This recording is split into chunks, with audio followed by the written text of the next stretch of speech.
Hello दोस्तों, मैं हूं प्रिंस और स्वागत करता हूं आपका मैग्नेट ब्रेन्स में। तो हम क्लास 10th में मैथ्स का अपना चैप्टर ट्रायंगल्स देख रहे थे और अपने इस चैप्टर के अंतर्गत प्रीवियस के कुछ लेक्चर्स हम पाइथागोरस थ्योरम और पाइथागोरस थ्योरम की मदद से आने वाले रिजल्ट्स पे बेस्ड सवालों की सीरीज को स्टार्ट कर चुके थे और अपनी सवालों की सीरीज में ऑलरेडी हमने काफी सारे सवालों को सॉल्व भी कर लिया है। तो इसी सवालों की सीरीज में आगे बढ़ते हुए इस लेक्चर में एक और शानदार जानदार मजेदार board exam point of view से काफी ज्यादा इंपॉर्टेंट और क्रूशियल सवाल को सॉल्व कर लेते हैं। अब जैसा कि आप लोग देख पा रहे होंगे सर कि ये सवाल ऑलरेडी हमसे एक बार बोर्ड एग्जाम में साल 2002 में पूछा जा चुका है, यानी कि ये सवाल अपकमिंग बोर्ड एग्जाम्स के लिए भी काफी ज्यादा इंपॉर्टेंट हो जाता है। और अगर ये सवाल बोर्ड एग्जाम में आया सर तो कई तरीके से पूछा जा सकता है। यह सवाल हमसे बोर्ड एग्जाम में एमसीक्यू के फॉर्मेट में 1 मार्क्स में पूछा जा सकता है, या फिर यही सेम सवाल हमसे बोर्ड एग्जाम में सब्जेक्टिव के फॉर्मेट में 3 मार्क्स में भी पूछा जा सकता है। तो सबसे पहले अपने सवाल को पढ़ के सवाल की कहानी देख लेते हैं। सवाल कह रहा है sir ABC is a right angle triangle right angled at A, a circle is inscribed in it, the lengths of the 2 sides containing the right angle are 6 centimetre and 8 centimetre, find the radius of the circle. तो बिना time waste किए हुए यहां पे सवाल की surgery start करते हैं, तो बिल्कुल ध्यान से कहानी को सुनिएगा। तो अगर यह सवाल हमसे बोर्ड एग्जाम में पूछा जाता है सर तो फिगर के साथ भी पूछा जा सकता है, फिगर के बिना भी पूछा जा सकता है। और जब यह सवाल पहली बार 2002 में पूछा गया था सर तो फिगर के साथ ही पूछा गया था। तो फिगर के साथ सवाल की एनालिसिस कंपैरेटिवली इजी हो जाती है। तो हो सकता है अगली बार जब यह सवाल बोर्ड एग्जाम में आए तो बिना फिगर के पूछ लिया जाए। तो इस टाइप के सिचुएशन में सवाल के लैंग्वेज की मदद से फिगर तक कैसे पहुंचना है इसे सीख लेते हैं। बिल्कुल ध्यान से सुनिएगा। तो सवाल पढ़ के बहुत अच्छे से क्लियर हो रहा है सर कि सवाल के अंदर एक ट्रायंगल पे चर्चा हो रही है, यानी कि हमें एक ट्रायंगल ड्रॉ करने की जरूरत है, एक ट्रायंगल बनाने की जरूरत है। अब मुद्दा यह है सर कि क्या हम यहां पे रैंडमली कैसा भी ट्रायंगल बना सकते हैं या फिर कोई स्पेशल टाइप का ट्रायंगल बनेगा। तो सवाल को पढ़ के शुरुआत में ही बहुत अच्छे से क्लियर हो रहा है सर कि एक स्पेशल टाइप का ट्रायंगल बनेगा, एक राइट एंगल ट्रायंगल बनेगा। तो आपकी मर्जी है कि आप अपना राइट एंगल ट्रायंगल कैसे ड्रॉ करना चाहते हो।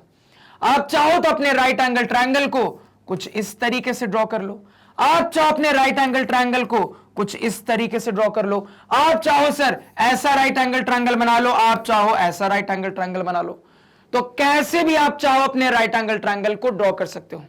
मान लो प्रिंस सर यहां पे बिल्कुल रैंडमली अपने राइट एंगल ट्रायंगल को कुछ इस तरीके से ड्रॉ कर लेते हैं सर, कुछ इस तरीके से मान लो अपने राइट एंगल ट्रायंगल को हम यहां पे ड्रॉ कर लेते हैं, जहां पे मेरे राइट एंगल ट्रायंगल के 90 डिग्री वाला इंटीरियर एंगल मैंने इस वाले वर्टेक्स पे क्रिएट किया है। अब बारी आती है सर ट्रायंगल के नामकरण की। तो ट्रायंगल के परिवार वालों ने ऑलरेडी ट्रायंगल का नाम रख दिया है ट्रायंगल ABC। तो अब मुद्दा यह है सर कि यहां पे मेरे ट्रायंगल के वर्टिसेस की प्लेसमेंट पे कोई रेस्ट्रिक्शन है, या फिर हम बिल्कुल रैंडमली किसी भी वर्टेक्स को A बोल सकते हैं, किसी भी वर्टेक्स को B बोल सकते हैं, किसी भी वर्टेक्स को C बोल सकते हैं।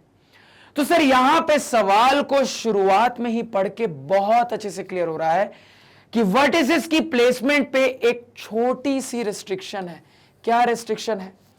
तो यहां पे शुरुआत में ही सवाल ने मुझे बता दिया है कि हमारे राइट एंगल ट्रायंगल ABC का जो 90 डिग्री वाला इंटीरियर एंगल है वो वर्टेक्स A पे क्रिएट हो रहा है।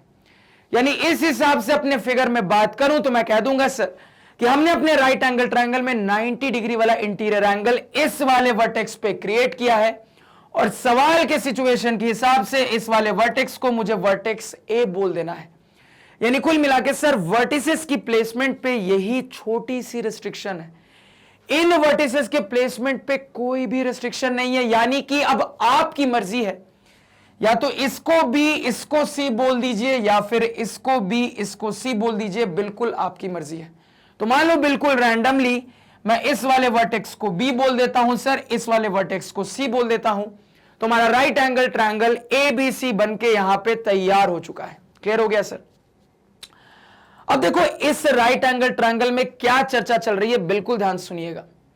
तो फुल स्टॉप के बाद आगे वाली जो लाइन है उसमें बोला जा रहा है सर कि a circle is inscribed in it, the length of the two sides containing the right angle are 6 centimetre and 8 centimetre.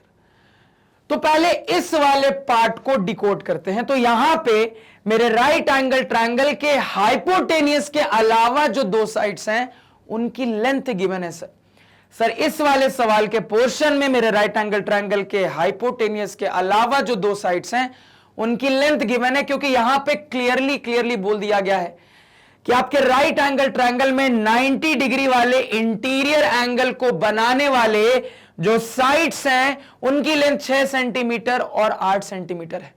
यानी कुल मिला के यही बताया गया है कि मेरे राइट एंगल ट्रायंगल के हाइपोटेनियस के अलावा जो दो साइड्स हैं उनकी लेंथ है 6 सेंटीमीटर और 8 सेंटीमीटर। तो हमने जो फिगर बनाया है उसके हिसाब से क्लियरली मुझे यहां पे दिख रहा है सर कि ये थोड़ी सी बड़ी दिख रही है, ये छोटी दिख रही है, यानी कि सर इसको 8 बोल देंगे, इसको 6 बोल देंगे। इतना क्लियर हुआ सर? तो इसको यहां पे हाईलाइट कर लेते हैं। तो यहां पे सर सवाल के सिचुएशन के हिसाब से ये बन गया 8 सेंटीमीटर और ये ए बी बन गया 6 सेंटीमीटर। अब देखो यहां पे बिल्कुल भी दिक्कत नहीं है, क्योंकि यहां पे स्पेशली नाम लेके आपको नहीं बोला गया कि आपको AC को ही 8 सेंटीमीटर मानना है या AB को ही 6 सेंटीमीटर मानना है। यहां पे सिंपली बस इतना बोला जा रहा है कि आपके राइट एंगल ट्रायंगल के हाइपोटेनियस के अलावा जो दो साइड्स हैं, आपके राइट एंगल ट्रायंगल में 90 डिग्री वाले इंटीरियर एंगल को बनाने वाले जो दो साइड्स हैं उनकी लेंथ 6 सेंटीमीटर और 8 सेंटीमीटर है। अब चूंकि यहां पे ये स्पेसिफाई नहीं किया गया था कि एग्जैक्टली कौन सी लेंथ क्या है सर, तो हमने अपने फिगर के हिसाब से चीजों को अज्यूम कर लिया। तो मुझे अपने फिगर में दिख रहा है कि हमने जैसे अपना राइट एंगल ट्रायंगल बनाया है सर, ये बड़ा दिख रहा है, ये छोटा दिख रहा है, इसी वजह से इसको ज्यादा वाला लेंथ माना, इसको कम वाला लेंथ मान लिया। क्लियर हो गया सर? तो ये वाले पोर्शन की तो बात कर ली। अब ये जो शुरुआत वाली पोर्शन है, यहीं पे सवाल का पूरा इंटरेस्टिंग फैक्ट, पूरा मजा छिपा है। ध्यान से सुनिएगा क्या कहानी है। अब यहां से बिल्कुल ध्यान से, तो यहां पे बोला जा रहा है सर कि circle is inscribed in it, यानी कि यहां पे अब आपको एक बड़ा स्पेशल वर्ड दिख रहा है जो कि मैथमेटिक्स में कई बार आपको क्लास 8 या फिर क्लास 9 से दिखता हुआ आ रहा है सर। क्या वर्ड है? इंस्क्राइब। अब ध्यान से सुनना सर, हमने दो वर्ड्स को कई बार इनकाउंटर किया है। एक होता है सर सरकमस्क्राइब्ड, सरकम और स्क्राइब्ड, SCRIBED, ठीक है सर। एक होता है सरकमस्क्राइब्ड और दूसरा होता है सर इंस्क्राइब्ड। ये दोनों वर्ड हमने कई बार इनकाउंटर किया है, तो इनका मतलब पहले एक बार क्लियर कर लेते हैं। सर सरकमस्क्राइब्ड वर्ड अगर इस्तेमाल हो जाए तो इससे क्या समझेंगे? तो इससे सिंपली आपको यह समझना है कि आपके ओरिजिनल फिगर के बाहर की तरफ कुछ बनाया जा रहा है।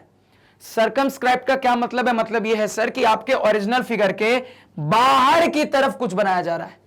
यहीं पे इंस्क्राइब्ड का क्या मतलब होता है सर? तो इंस्क्राइब्ड का मतलब होता है कि आपके ओरिजिनल फिगर के अंदर की तरफ कुछ बनाया जा रहा है, कोई फिगर बनाया जा रहा है।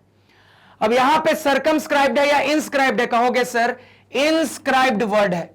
तो ये देखते ही क्लियर हो जा रहा है कि मेरा जो ओरिजिनल फिगर है इसके अंदर कुछ बनाया जा रहा है। तो ओरिजिनल फिगर क्या है सर? हमारा राइट एंगल ट्रायंगल है। तो इसको पढ़ के इतना मुझे क्लियर है कि मेरे राइट एंगल ट्रायंगल के अंदर की ओर कुछ बनाया गया है। क्या बनाया गया है?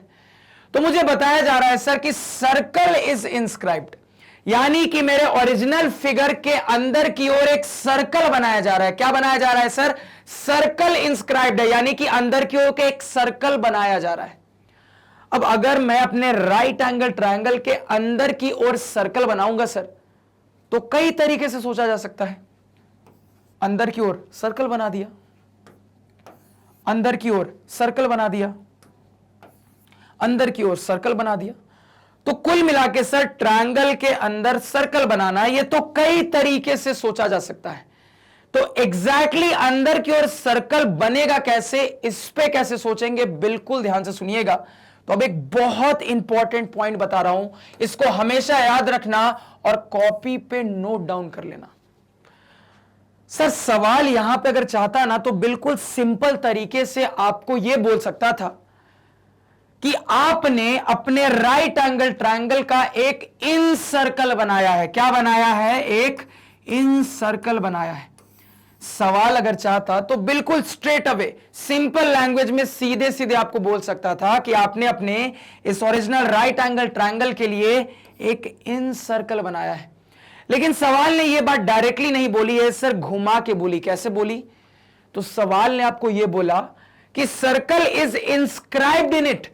तो कुल मिला के अब आपको यह दिमाग में रखना पड़ेगा सर कि इसी सिंपल सी बात को बोलने का, उलझाने का एक कॉम्प्लेक्स तरीका यह होगा ताकि आप यह सोचते रहो कि अंदर की ओर सर्कल कैसा बनाया जा रहा है। तो बिल्कुल दिमाग में रखना कि कभी भी अगर एक ट्रायंगल का इन सर्कल बनाया जाता है तो या तो सवाल आपको सीधे बोल देगा कि incircle of the triangle is drawn, या फिर अगर उसको थोड़ा सा सवाल को घुमाना रहेगा, सवाल के लैंग्वेज को थोड़ा टफ बनाना रहेगा, तो ऐसे बोलेगा कि circle is inscribed in the triangle.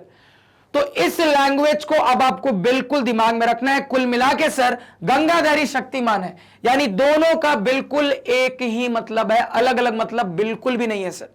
सवाल आपको यह बोले कि ट्रायंगल का इन सर्कल बनाया गया है, या फिर सवाल आपको यह बोले कि आपने अपने ट्रायंगल के अंदर एक सर्कल को इंस्क्राइब किया है, दोनों का बिल्कुल एक ही मतलब है। ये सिंपल लैंग्वेज हो गई, ये फंसाने वाली लैंग्वेज हो गई। इस चीज को कॉपी पे नोट डाउन करो सर, और आगे से हमेशा याद रखना। क्लियर हो गया? तो इस लैंग्वेज से अब आपको बहुत अच्छे से क्लियर है कि सवाल मुझे इनडायरेक्ट वे में ये बोल रहा है कि हमने इस ओरिजिनल ट्रायंगल का एक इन सर्कल बनाया है। अब इन सर्कल के बारे में मैंने आप लोगों को बहुत अच्छे से क्लास 9th में बिल्कुल डिटेल में पढ़ा है कि नहीं पढ़ा है? बिल्कुल पढ़ा है। तो थोड़ा सा इन सर्कल का डेफिनेशन समझ लेते हैं क्या होता है, बिल्कुल ध्यान से सुनना। तो क्या होती है सर इन सर्कल की डेफिनेशन? तो इन सर्कल की डेफिनेशन कहती है सर कि आपका जो भी गिवन ट्रायंगल है, उस गिवन ट्रायंगल के अगर आप सारे के सारे इंटरनल एंगल के बाइसेक्टर्स बनाते हो, तो बना लेते हैं सर। एक ये इंटरनल एंगल है, इसका इंटरनल एंगल बाइसेक्टर कुछ ऐसा बनेगा सर। इसी तरीके से एक ये इंटरनल एंगल है, इसका इंटरनल एंगल बाइसेक्टर सर कुछ ऐसा बनेगा। इसी तरीके से एक ये इंटरनल एंगल है, इसका इंटरनल एंगल बाइसेक्टर कुछ इस तरीके से बनेगा। तो हम ये ऑब्जर्व करेंगे कि अगर हम अपने ट्रायंगल के तीनों इंटरनल एंगल के बाइसेक्टर्स को ड्रॉ करते हैं, तो ये तीनों इंटरनल एंगल बाइसेक्टर्स एक कॉमन पॉइंट पे इंटरसेक्ट करते हैं, और उसी कॉमन पॉइंट को हम इन सेंटर कह देते हैं सर। ये हमने बहुत अच्छे से सीखा है। क्लियर हो गया? तो इन सर्कल कैसे बनता है सर? तो इन सर्कल की अब डेफिनेशन होती है कि वो जो आपको कॉमन इंटरसेक्शन पॉइंट मिला है, अगर उस इंटरसेक्शन पॉइंट को सेंटर मानते हुए आप एक सर्कल को इस तरीके से ड्रॉ करते हो कि वो सर्कल आपके ओरिजिनल ट्रायंगल के तीनों साइड्स को टच करता हुआ बने, तो उसी सर्कल को हम इन सर्कल कह देते हैं। क्या मैंने बोला? मैंने बोला सर कि एक ट्रायंगल के सारे इंटरनल एंगल के बाइसेक्टर्स को ड्रॉ करने के बाद जो आपको उन बाइसेक्टर्स का कॉमन इंटरसेक्शन पॉइंट मिलता है, उस इंटरसेक्शन पॉइंट को सेंटर मानते हुए अगर आप एक सर्कल को इस तरीके से ड्रॉ करते हो कि वो सर्कल आपके उस गिवन ट्रायंगल के तीनों साइड्स को टच करता हुआ बने। लफ्जों पे ध्यान दीजिएगा, वो सर्कल आपके ट्रायंगल के तीनों साइड्स को टच करता हुआ बने, तो उसी सर्कल को हम अपने ट्रायंगल का इन सर्कल कह देते हैं। यही इन सर्कल की डेफिनेशन होती है, बनाने का तरीका होता है। यानी कि यहां पे सर मेरा जो सर्कल होगा उसका यही सेंटर होने वाला है। तो अगर अपने सर्कल के लिए इसको सेंटर मानते हुए एक सर्कल को कुछ इस तरीके से ड्रॉ करें सर कि वो मेरे ओरिजिनल गिवन ट्रायंगल के तीनों साइड्स को टच करता हुआ बने सर, तो यही जो सर्कल मिलता है इसको हम इन सर्कल कह देते हैं। ठीक है सर? आप दुनिया के किसी भी ट्रायंगल के लिए इन सर्कल को ड्रॉ कर सकते हैं, कोई दिक्कत नहीं है। प्रोसीजर सेम टू सेम आपको फॉलो करना है। अब इन सर्कल के लिए एक बहुत इंपॉर्टेंट पॉइंट होती है जिसको आप सीधे याद रख सकते हो, क्योंकि इस पे कोई शॉर्ट टाइप के सवाल, एमसीक्यू टाइप के सवाल बनाए जा सकते हैं। तो ध्यान से सुनना। देखो, तो इन सर्कल जो होता है ना एक ट्रायंगल का, वो एक ऐसा सर्कल होता है जो कि आपके ट्रायंगल के अंदर बनने वाला सबसे बड़ा सर्कल है। क्या मैंने कहा? इन सर्कल एक ऐसा सर्कल है जो कि आपके गिवन ट्रायंगल के अंदर बनने वाला सबसे बड़ा सर्कल है। यानी कि अगर आप ये चाह रहे हो कि एक ट्रायंगल के अंदर सर्कल बनाए, तो आप कोई भी अंदर सर्कल बना लो सर, वो सर्कल हमेशा इन सर्कल से छोटा रहेगा, क्योंकि किसी भी ट्रायंगल का जो इन सर्कल होता है वो आपके ट्रायंगल के अंदर बनने वाला सबसे बड़ा सर्कल है। सबसे बड़े सर्कल का क्या मतलब यह है कि सबसे बड़े रेडियस वाला सर्कल है। यानी कि आप सीधे इस पॉइंट को कॉपी पे नोट डाउन कर लो कि incircle for any triangle is the largest possible circle, या फिर the greatest radius circle that can be drawn inside a triangle. तो हमेशा याद रखना कि दुनिया के किसी भी ट्रायंगल के लिए जो इन सर्कल होता है वो उस ट्रायंगल के अंदर बनने वाला सबसे बड़ा सर्कल है, सबसे बड़े रेडियस वाला सर्कल है। सर इस पॉइंट को कॉपी पे नोट डाउन कर लेना, एक बहुत इंपॉर्टेंट पॉइंट है जिस पर ऑब्जेक्टिव सवाल बनाए जा सकते हैं। तो इन सर्कल बनता कैसे, ये बहुत अच्छे से हमें क्लियर है, पूरी क्लैरिटी है कि एक इन सर्कल किसी भी ट्रायंगल के लिए कैसे ड्रॉ किया जाता है। इतना सभी को क्लियर हुआ, सभी को कहानी रिवाइज हो रही है, होनी चाहिए। तो कुल मिलाके सर मुझे अपने ओरिजिनल ट्रायंगल में एक इन सर्कल बनाने की जरूरत है, बना लेते हैं सर।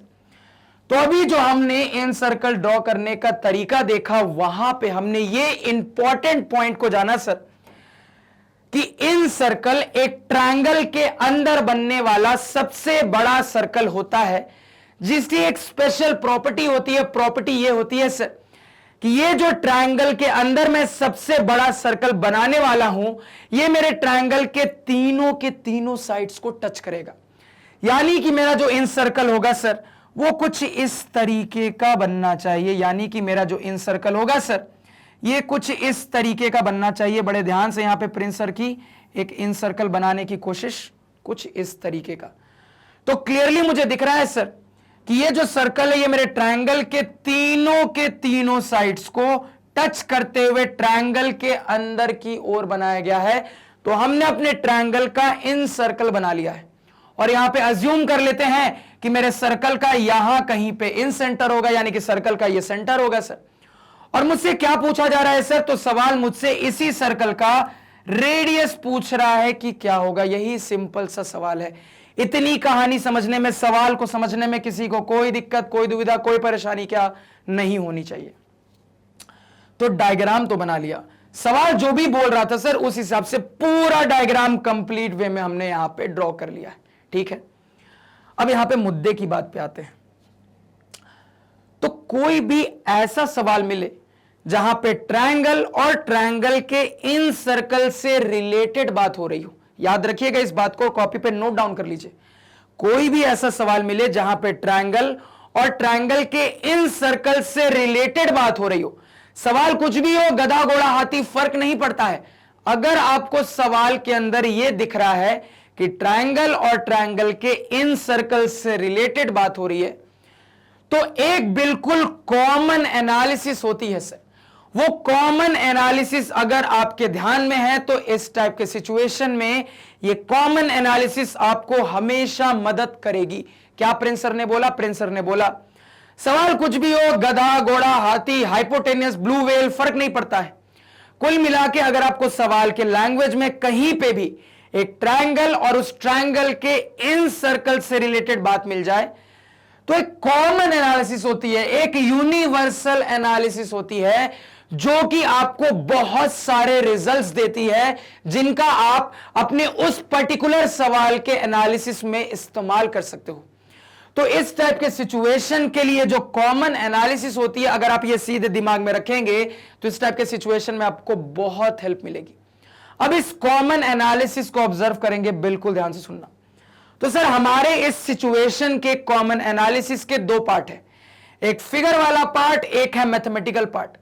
यानी सबसे पहले फिगर वाले पार्ट में क्या क्या चीजें ऑब्जर्व होंगी उसको समझेंगे, उसके बाद उस फिगर वाले पार्ट में फर्दर मैथमेटिकल एनालिसिस करके और भी चीजों को जानेंगे। और इस यूनिवर्सल एनालिसिस को बड़े ध्यान से सुनिएगा और याद रखिएगा, क्योंकि बहुत काम की चीज होने वाली है। तो अब अपनी इस यूनिवर्सल एनालिसिस को समझते हैं, बिल्कुल ध्यान से सुनिएगा।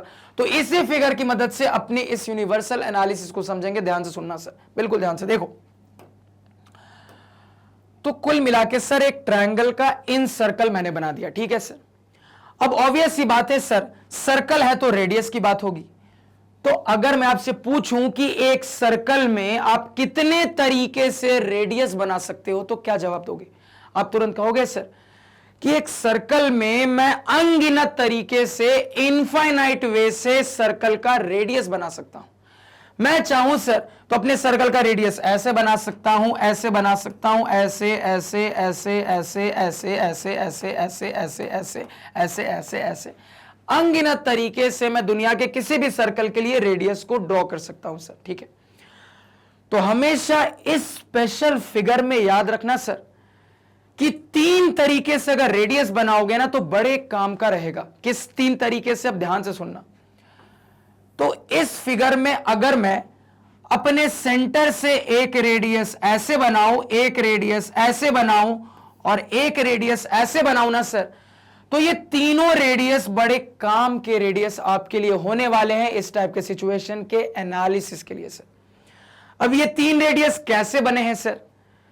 तो आपका जो सर्कल ट्रायंगल के तीनों साइड्स को जहां जहां टच करता हुआ निकला है सर, बिल्कुल उन्हीं टच पॉइंट्स पे आपने अपने रेडियस को ड्रॉ किया है। तो इस तरीके से हम अपने सर्कल के 3 रेडियस पे बात करें, ऑब्वियस सी बात है सर, तीनों सर्कल का रेडियस ही है, यानी ये भी आर है, ये भी आर है, ये भी आर है। सिंपल सी बात है सर।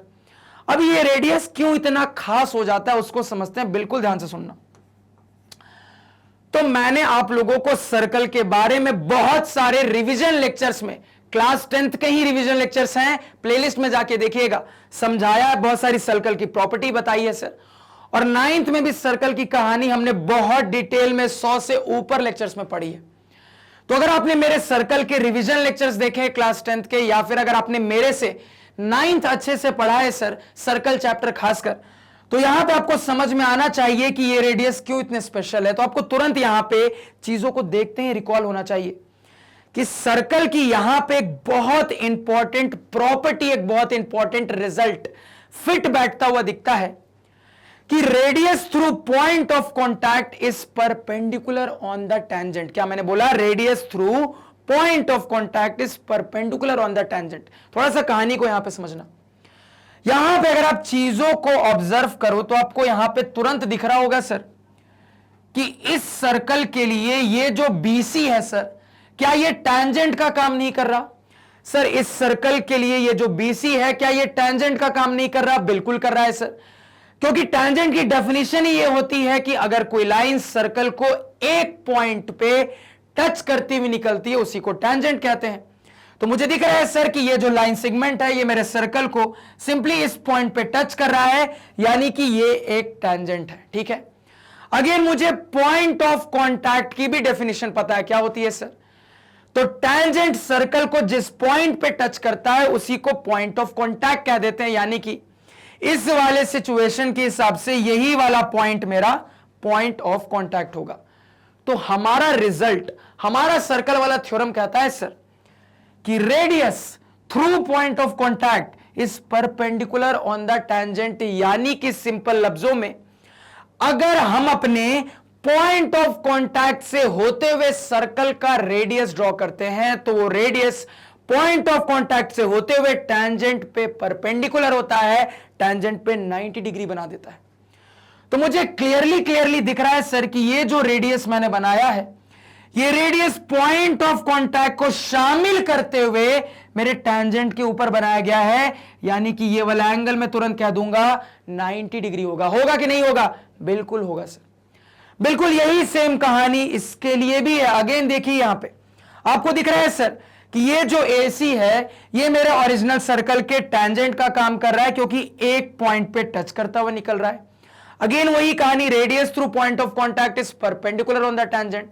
तो दिख रहा है सर कि ये जो मैंने सर्कल का रेडियस बनाया है ये पॉइंट ऑफ कॉन्टैक्ट से होते हुए बना है मेरे टैंजेंट के ऊपर, यानी कि यहां पे ये वाला एंगल भी 90 डिग्री होगा सर। क्लियर हो गया? अगेन सेम कहानी यहां के लिए कि ये जो AB है सर ये भी मेरे सर्कल के टैंजेंट का काम कर रहा है। तो radius through point of contact is perpendicular on the tangent. Clear हो गया सर? तो यहां पे ये जो हम इस टाइप के सिचुएशन के लिए यूनिवर्सल एनालिसिस देख रहे हैं उसमें डायग्रामेटिकली रेडियस के बारे में कुछ इंपॉर्टेंट मुझे पता चला, जिसको मैं अपने किसी भी इस टाइप के सवाल के एनालिसिस के दौरान अपने फायदे में इस्तेमाल कर सकता हूं। इतना समझने में किसी को कोई दिक्कत क्या नहीं होनी चाहिए।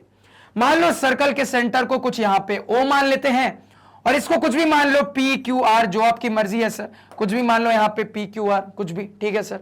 अब ध्यान दीजिएगा सर, फिगर में एक और ऐसी चीज है जिसको इस्तेमाल करके आप एनालिसिस को और इंप्रूव कर सकते हो। कैसे?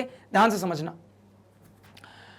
तो अभी अभी मैंने आपको डेफिनेशन में इंटरनल एंगल बाइसेक्टर की बात की थी, जिसके मदद से ही हमारा कुल मिला के इन सेंटर मिलता है और जिसके बाद हमारा इन सर्कल बनता है।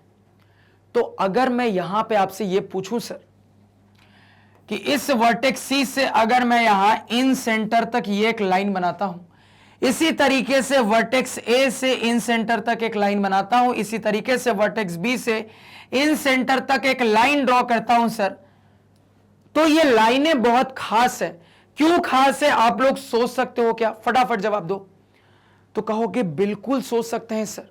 अब तुरंत कहोगे कि ये जो ब्लू लाइनें आपने बनाई है सर, ये एक्चुअली में मेरे इस ट्रायंगल के तीनों इंटीरियर एंगल के एंगल बाइसेक्टर ही तो है। भैया एंगल बाइसेक्टर क्या होगा? तो वो लाइन जो कि आपके ट्रायंगल के वर्टेक्स से इन सेंटर तक जाएगी सर, वही स्ट्रेट लाइन तो आपके उस ट्रायंगल के इंटीरियर एंगल्स का एंगल बाइसेक्टर होगी। क्योंकि हमने अपने डेफिनेशन में जाना है कि अगर हम अपने ट्रायंगल के इंटीरियर एंगल्स का एंगल बाइसेक्टर ड्रॉ करते हैं तो वो एक कॉमन पॉइंट पे इंटरसेक्ट करता है, जिसको हम इन सेंटर कह देते। तो कुल मिला के दिख रहा है सर कि इन सेंटर और ट्रायंगल के वर्टेक्स तक ये जो लाइन होती है, यही लाइन तो मेरा इंटीरियर एंगल का एंगल बाइसेक्टर होती है सर। यानी ये तीनों की तीनों जो ब्लू लाइनें मैंने बनाई है, ये क्या है सर? ये मेरे ट्रायंगल के इंटीरियर एंगल्स का एंगल बाइसेक्टर रिप्रेजेंट कर रही है।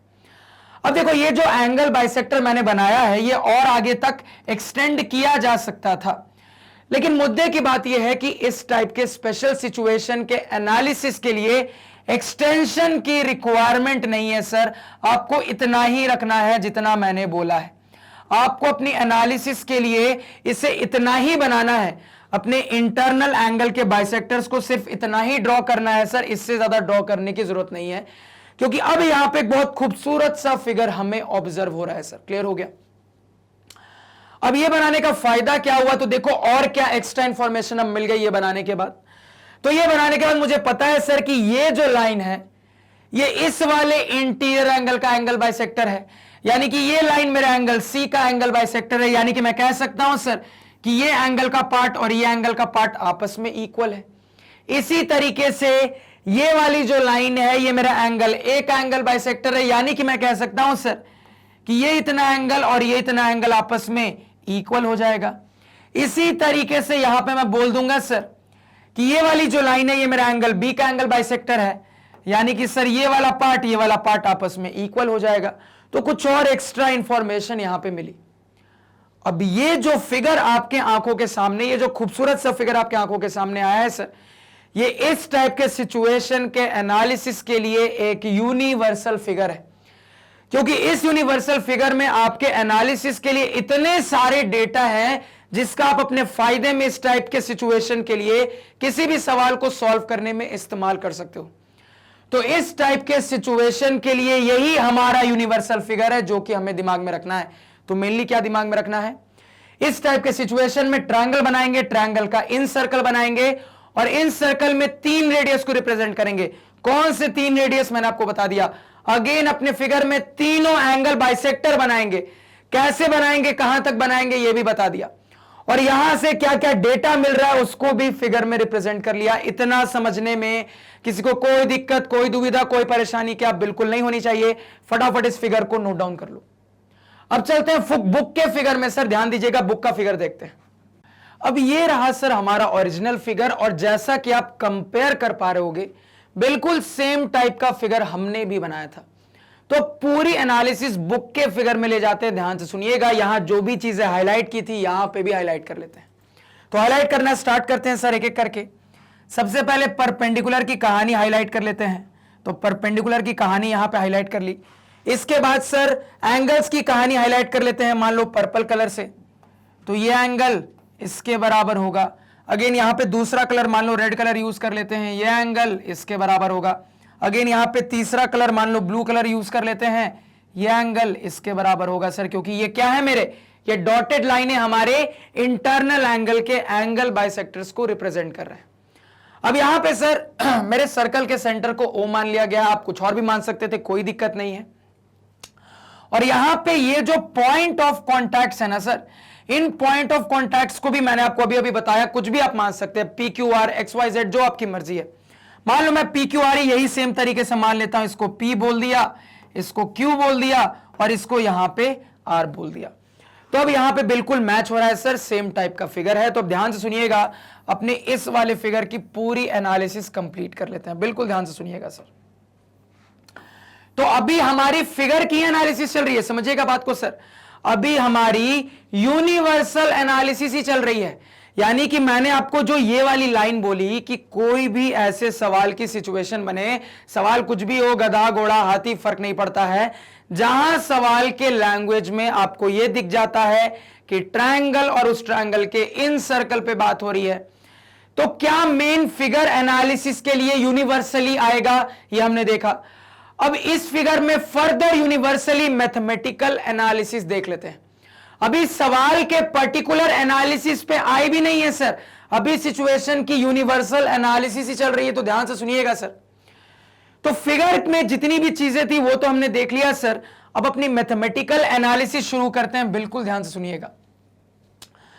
तो फिगर में इतनी चीजें ड्रॉ होने के बाद सर, अब मुझे अपने फिगर में बहुत सारे ट्रायंगल्स दिख रहे हैं, तो अब यहां पे ट्रायंगल्स को कंपेयर करते हैं सर आपस में।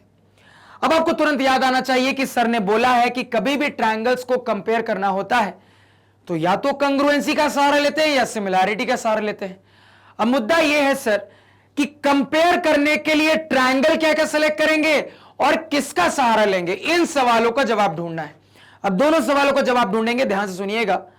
तो सर यहां पे ट्रायंगल्स को कंपेयर करने के लिए हम कंग्रुएंसी का भी सहारा ले सकते हैं, सिमिलैरिटी का भी सहारा ले सकते हैं, और दोनों तरीके से आपको कंपेयर करके दिखाऊंगा। तो सर एक जवाब तो मिल गया, दूसरा जवाब क्या होगा। अब देखो यहां पे किन ट्रायंगल्स को आपस में कंपेयर करेंगे। तो मैथ्स में हमेशा मैं आप लोग को बोलता रहता हूं सिमेट्री सिमेट्री सिमेट्री ढूंढो, सिमेट्री के पीछे जाओ। तो यहां पे अगर मैं आपसे पूछूं कि कौन कौन से ट्रायंगल्स आपस में आपको सिमेट्रिकल दिख रहे हैं, तो क्या जवाब दोगे।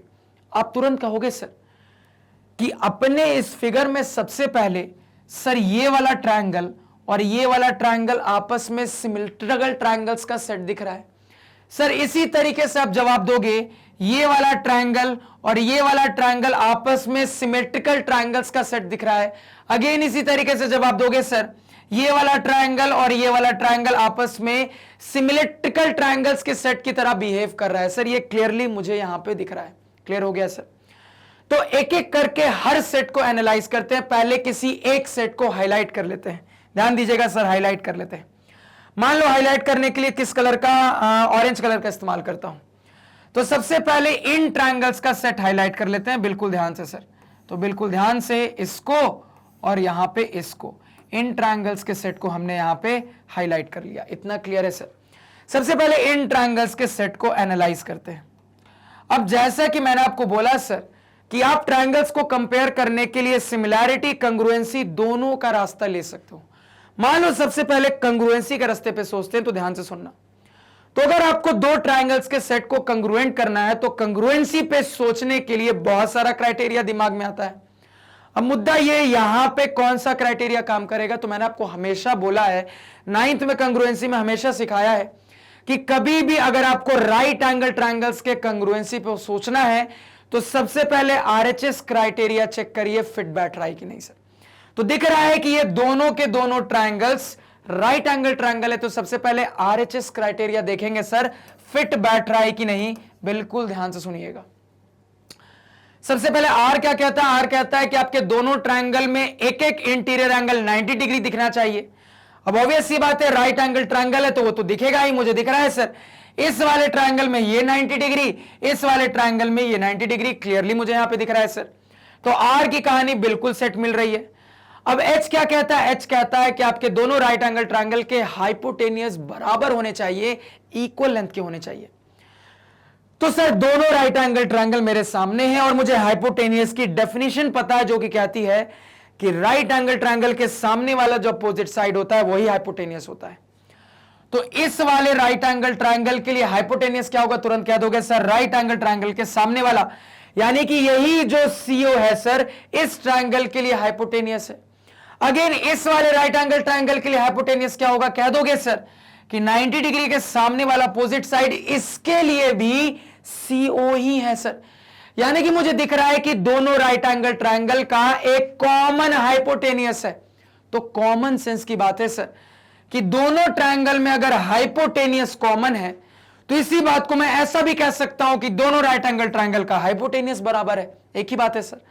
तो R भी मिल गया, H भी मिल गया। अब S क्या कहता है? S कहता है कि आपके राइट एंगल ट्रायंगल के अब कोई एक साइड का सेट बराबर होना चाहिए। तो क्या कोई दूसरे साइड के इक्वालिटी पे मैं सोच सकता हूं? बिल्कुल सोच सकता हूं। मुझे यहां पे दिख रहा है सर कि ये एक्चुअली में क्या है सर? तो ये एक्चुअली में मेरे सर्कल के रेडियस को ही रिप्रेजेंट कर रहे हैं। तो यहां पे सीधे सीधे दिख रहा है सर कि इस वाले राइट एंगल ट्रायंगल का ये लेंथ और इस वाले राइट एंगल ट्रायंगल का ये वाला साइड आपस में इक्वल है। तो RHS का S भी मिल गया। तो यहां पे बहुत ही इजीली हमने अपने दोनों ट्रायंगल्स को RHS क्राइटेरिया की मदद से कंग्रुएंट साबित कर दिया है सर, बहुत ही आसानी से, बहुत ही क्लियरली। तो कंग्रुएंसी साबित करने के बाद कंग्रुएंसी का नोटेशन किस टाइप का हो जाएगा? मान लो सबसे पहले इस वाले ट्रायंगल का नाम लिख लेते हैं बिल्कुल रैंडमली, ट्रायंगल OPC। तो triangle OPC is congruent to triangle. अब करस्पॉन्डिंग की कहानी रिस्पेक्ट करते हुए बात करेंगे, ध्यान से सुनिएगा। मान लो एंगल के टर्म में डेटा देख लेते हैं सर। तो दिख रहा है 90-90, यानी P के करस्पॉन्डिंग Q जाना चाहिए। तो P बीच में है तो करस्पॉन्डिंग Q बीच में आना चाहिए सर। और क्या दिख रहा है? तो कहोगे सर एंगल की कहानी में यह भी तो दिख रहा है सर कि ये एंगल इसके बराबर है, दिख रहा है सर। यानी कि एंगल C के लिए C ही आना चाहिए। तो C लास्ट में आ रहा है, यहां पे भी C आना चाहिए। तो दूसरे ट्रायंगल का नाम है OQC, यानी कि शुरुआत में O होना चाहिए सर। तो यहां पे करस्पॉन्डिंग की कहानी की मदद से हमने सही तरीके से कंग्रुएंसी भी लिख लिया। ठीक है सर। तो यहां पे अपने ट्रायंगल्स को कंग्रुएंट कैसे साबित किया सर? तो कह दोगे RHS क्राइटेरिया से साबित किया। तो यहां पे अगर आप चाहते तो अपने इन्हीं ट्रायंगल्स को AAS क्राइटेरिया से भी कंग्रुएंट बड़ी आसानी से साबित कर सकते थे। कैसे? ध्यान दीजिए सर। तो AAS के लिए दो एंगल चाहिए, एक साइड की कहानी चाहिए। तो ध्यान देना सर, सबसे पहले इस वाले ट्रायंगल की बात। तो मुझे दिख रहा है सर इस वाले ट्रायंगल का ये जो एंगल है ये इस वाले ट्रायंगल के इस एंगल के बराबर है, एक A मिल गया। इसी तरीके से दिख रहा है इस वाले ट्रायंगल का ये जो एंगल है सर ये इस वाले ट्रायंगल के इस एंगल के बराबर है, दूसरा A भी मिल गया। तो A आ गया। अब S की बारी सर। अब ये जो साइड है ये दोनों ही ट्रायंगल में कॉमन है तो इक्वल साइड की तरह बिहेव करेगा। तो AAS यहां पे समझना सर, ध्यान से सुनना। AAS ऐसे भी बोल सकते हो, ध्यान से सुनना सर। AAS ऐसे भी बोल सकते हो या फिर AAS ऐसे भी बोल सकते हो, क्योंकि सर ये भी तो आपस में बराबर है। यानी कि AAS की मदद से ट्रायंगल्स को कंग्रुएंट करने का भी दो तरीका है। आप चाहो सर तो AAS ऐसे बोल दो या फिर आप यहां पे AAS ऐसे बोल दो, दोनों ही तरीके से बोल सकते हो, कोई दिक्कत नहीं है सर। तो यहां पे अपने टारगेट ट्रायंगल्स को इस क्राइटेरिया से भी हम कंग्रुएंट कर सकते हैं सर। ये पूरी कहानी अभी यूनिवर्सल एनालिसिस के लिए चल रही है, इस बात को दिमाग में रखना। अभी सवाल के एनालिसिस को स्टार्ट भी नहीं किया है सर, ध्यान से सुनना। तो यहां पे एक तरीके से मैं कह सकता हूं, तीन तरीके से कंग्रुएंट करना देखा सर। दो तरीके से AAS में, एक तरीके से RHS में। और अगेन इस तरीके से भी कंग्रुएंसी का यही आपका नोटेशन आएगा सर। अब ध्यान दीजिएगा सर, ट्रायंगल्स को कंग्रुएंट करने के बाद अब हम CPCD से और भी बहुत सारे रिजल्ट निकाल सकते हैं। क्या क्या रिजल्ट निकालते हैं, ध्यान से सुनिएगा। तो यहां पे अब अगर मैं CPCD से बात करूं और मान लो सबसे पहले एंगल की बात करूं तो कॉमन सेंस से समझ में आ रहा है और नोटेशन से भी समझ में आ रहा है सर कि दोनों ट्रायंगल में ये आपस में बराबर है, ये आपस में बराबर है, यानी कि CPCD से ये भी आपस में बराबर हो जाएंगे। सही बात की नहीं? बिल्कुल सही बात। और ऐसे भी दिख रहा है ओ के करस्पॉन्डिंग ओ आ रहा है सर, तो सेम रिजल्ट नोटेशन से भी आ रहा है। तो सर यहां पे सीपीसीटी से जाने पर मुझे एंगल के टर्म में एक और इंटरेस्टिंग रिजल्ट मिला जिसका हम इस्तेमाल कर सकते हैं, फटाफट इसको नोट डाउन करो। अब साइड के टर्म में और क्या इंटरेस्टिंग मिलेगा, तो ध्यान से सुनना। अगेन सर नोटेशन से भी समझ में आ रहा है, कॉमन सेंस से भी समझ में आ रहा है कि अपने टारगेट ट्रायंगल्स में ये आपस में बराबर है, ये कॉमन है, यानी कि ये भी आपस में बराबर होंगे। यानी कि अगर मैं हाईलाइट करूं सर, तो ये लेंथ इस लेंथ के बराबर हो जाएगी सीपीसीटी से।